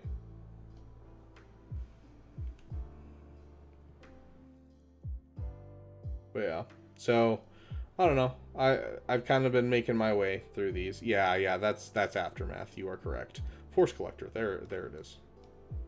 So Force Collector apparently is about B tier according to Lefty Roper. So, but yeah, I've been really impressed with. I actually have only read Queen's Shadow so far, but for a book that I genuinely thought I wasn't going to care about, I was impressed with how good Queen's Shadow was. Yeah, I wish I could say that they were great. My brother swears by them and says he enjoyed them, but then again, he can read through a dry book. I really can't. Not unless I'm really trying to force myself through something. But there you go. I just wanted to take you guys kind of through the canon books, just so that way you guys have kind of a reading list. If you're looking for something to read. Is like a Cal Kestis story. After all the Jedi died, he has the memories. Slowly recall what happens. Okay, cool. Interesting. I'll have to give it a read. I'll add it to my list. I need to finish the High Republic stuff too. I stopped reading Star Wars books for a while just because audiobooks are so expensive, and audiobooks are the easiest way for me to read right now because I've got college, I've got my YouTube channel, and then I've got work. And so with all of that at work, I just listen to books. And so I've taken a break from Star Wars for a bit just to reread some books while I save up some money to listen to some more Star Wars books. But yeah, I appreciate you guys coming to this side PP stream. Just having a little fun, doing some tier lists. The next trilogy villain? No, I haven't. I have no idea who that is, actually. Abeloth. Why does that sound familiar? I'll have to look it up. See what I know. See if it's just something I've heard in passing, or if I've actually read things about Abeloth. But for some reason, my brain is not putting Abeloth together. But thank you guys so much for joining me. I do gotta go take out my dog, and it's getting late. So there's the father, son, and daughter from Mortal Scouts. Abeloth would be the... Okay, that's why I've heard... Okay, yeah. Yep, I remember exactly what you're talking about. That's really gonna be the... it's weird. Okay, I don't like that. Okay, but... Yeah. I don't like that. But yeah, I love lists. Yeah, I wish I could say the same. Thanks again, Adam, for becoming a member today. If you're in my Discord, I will make sure that you get the proper permissions to get all of the updates and stuff about members. And yeah, I appreciate it.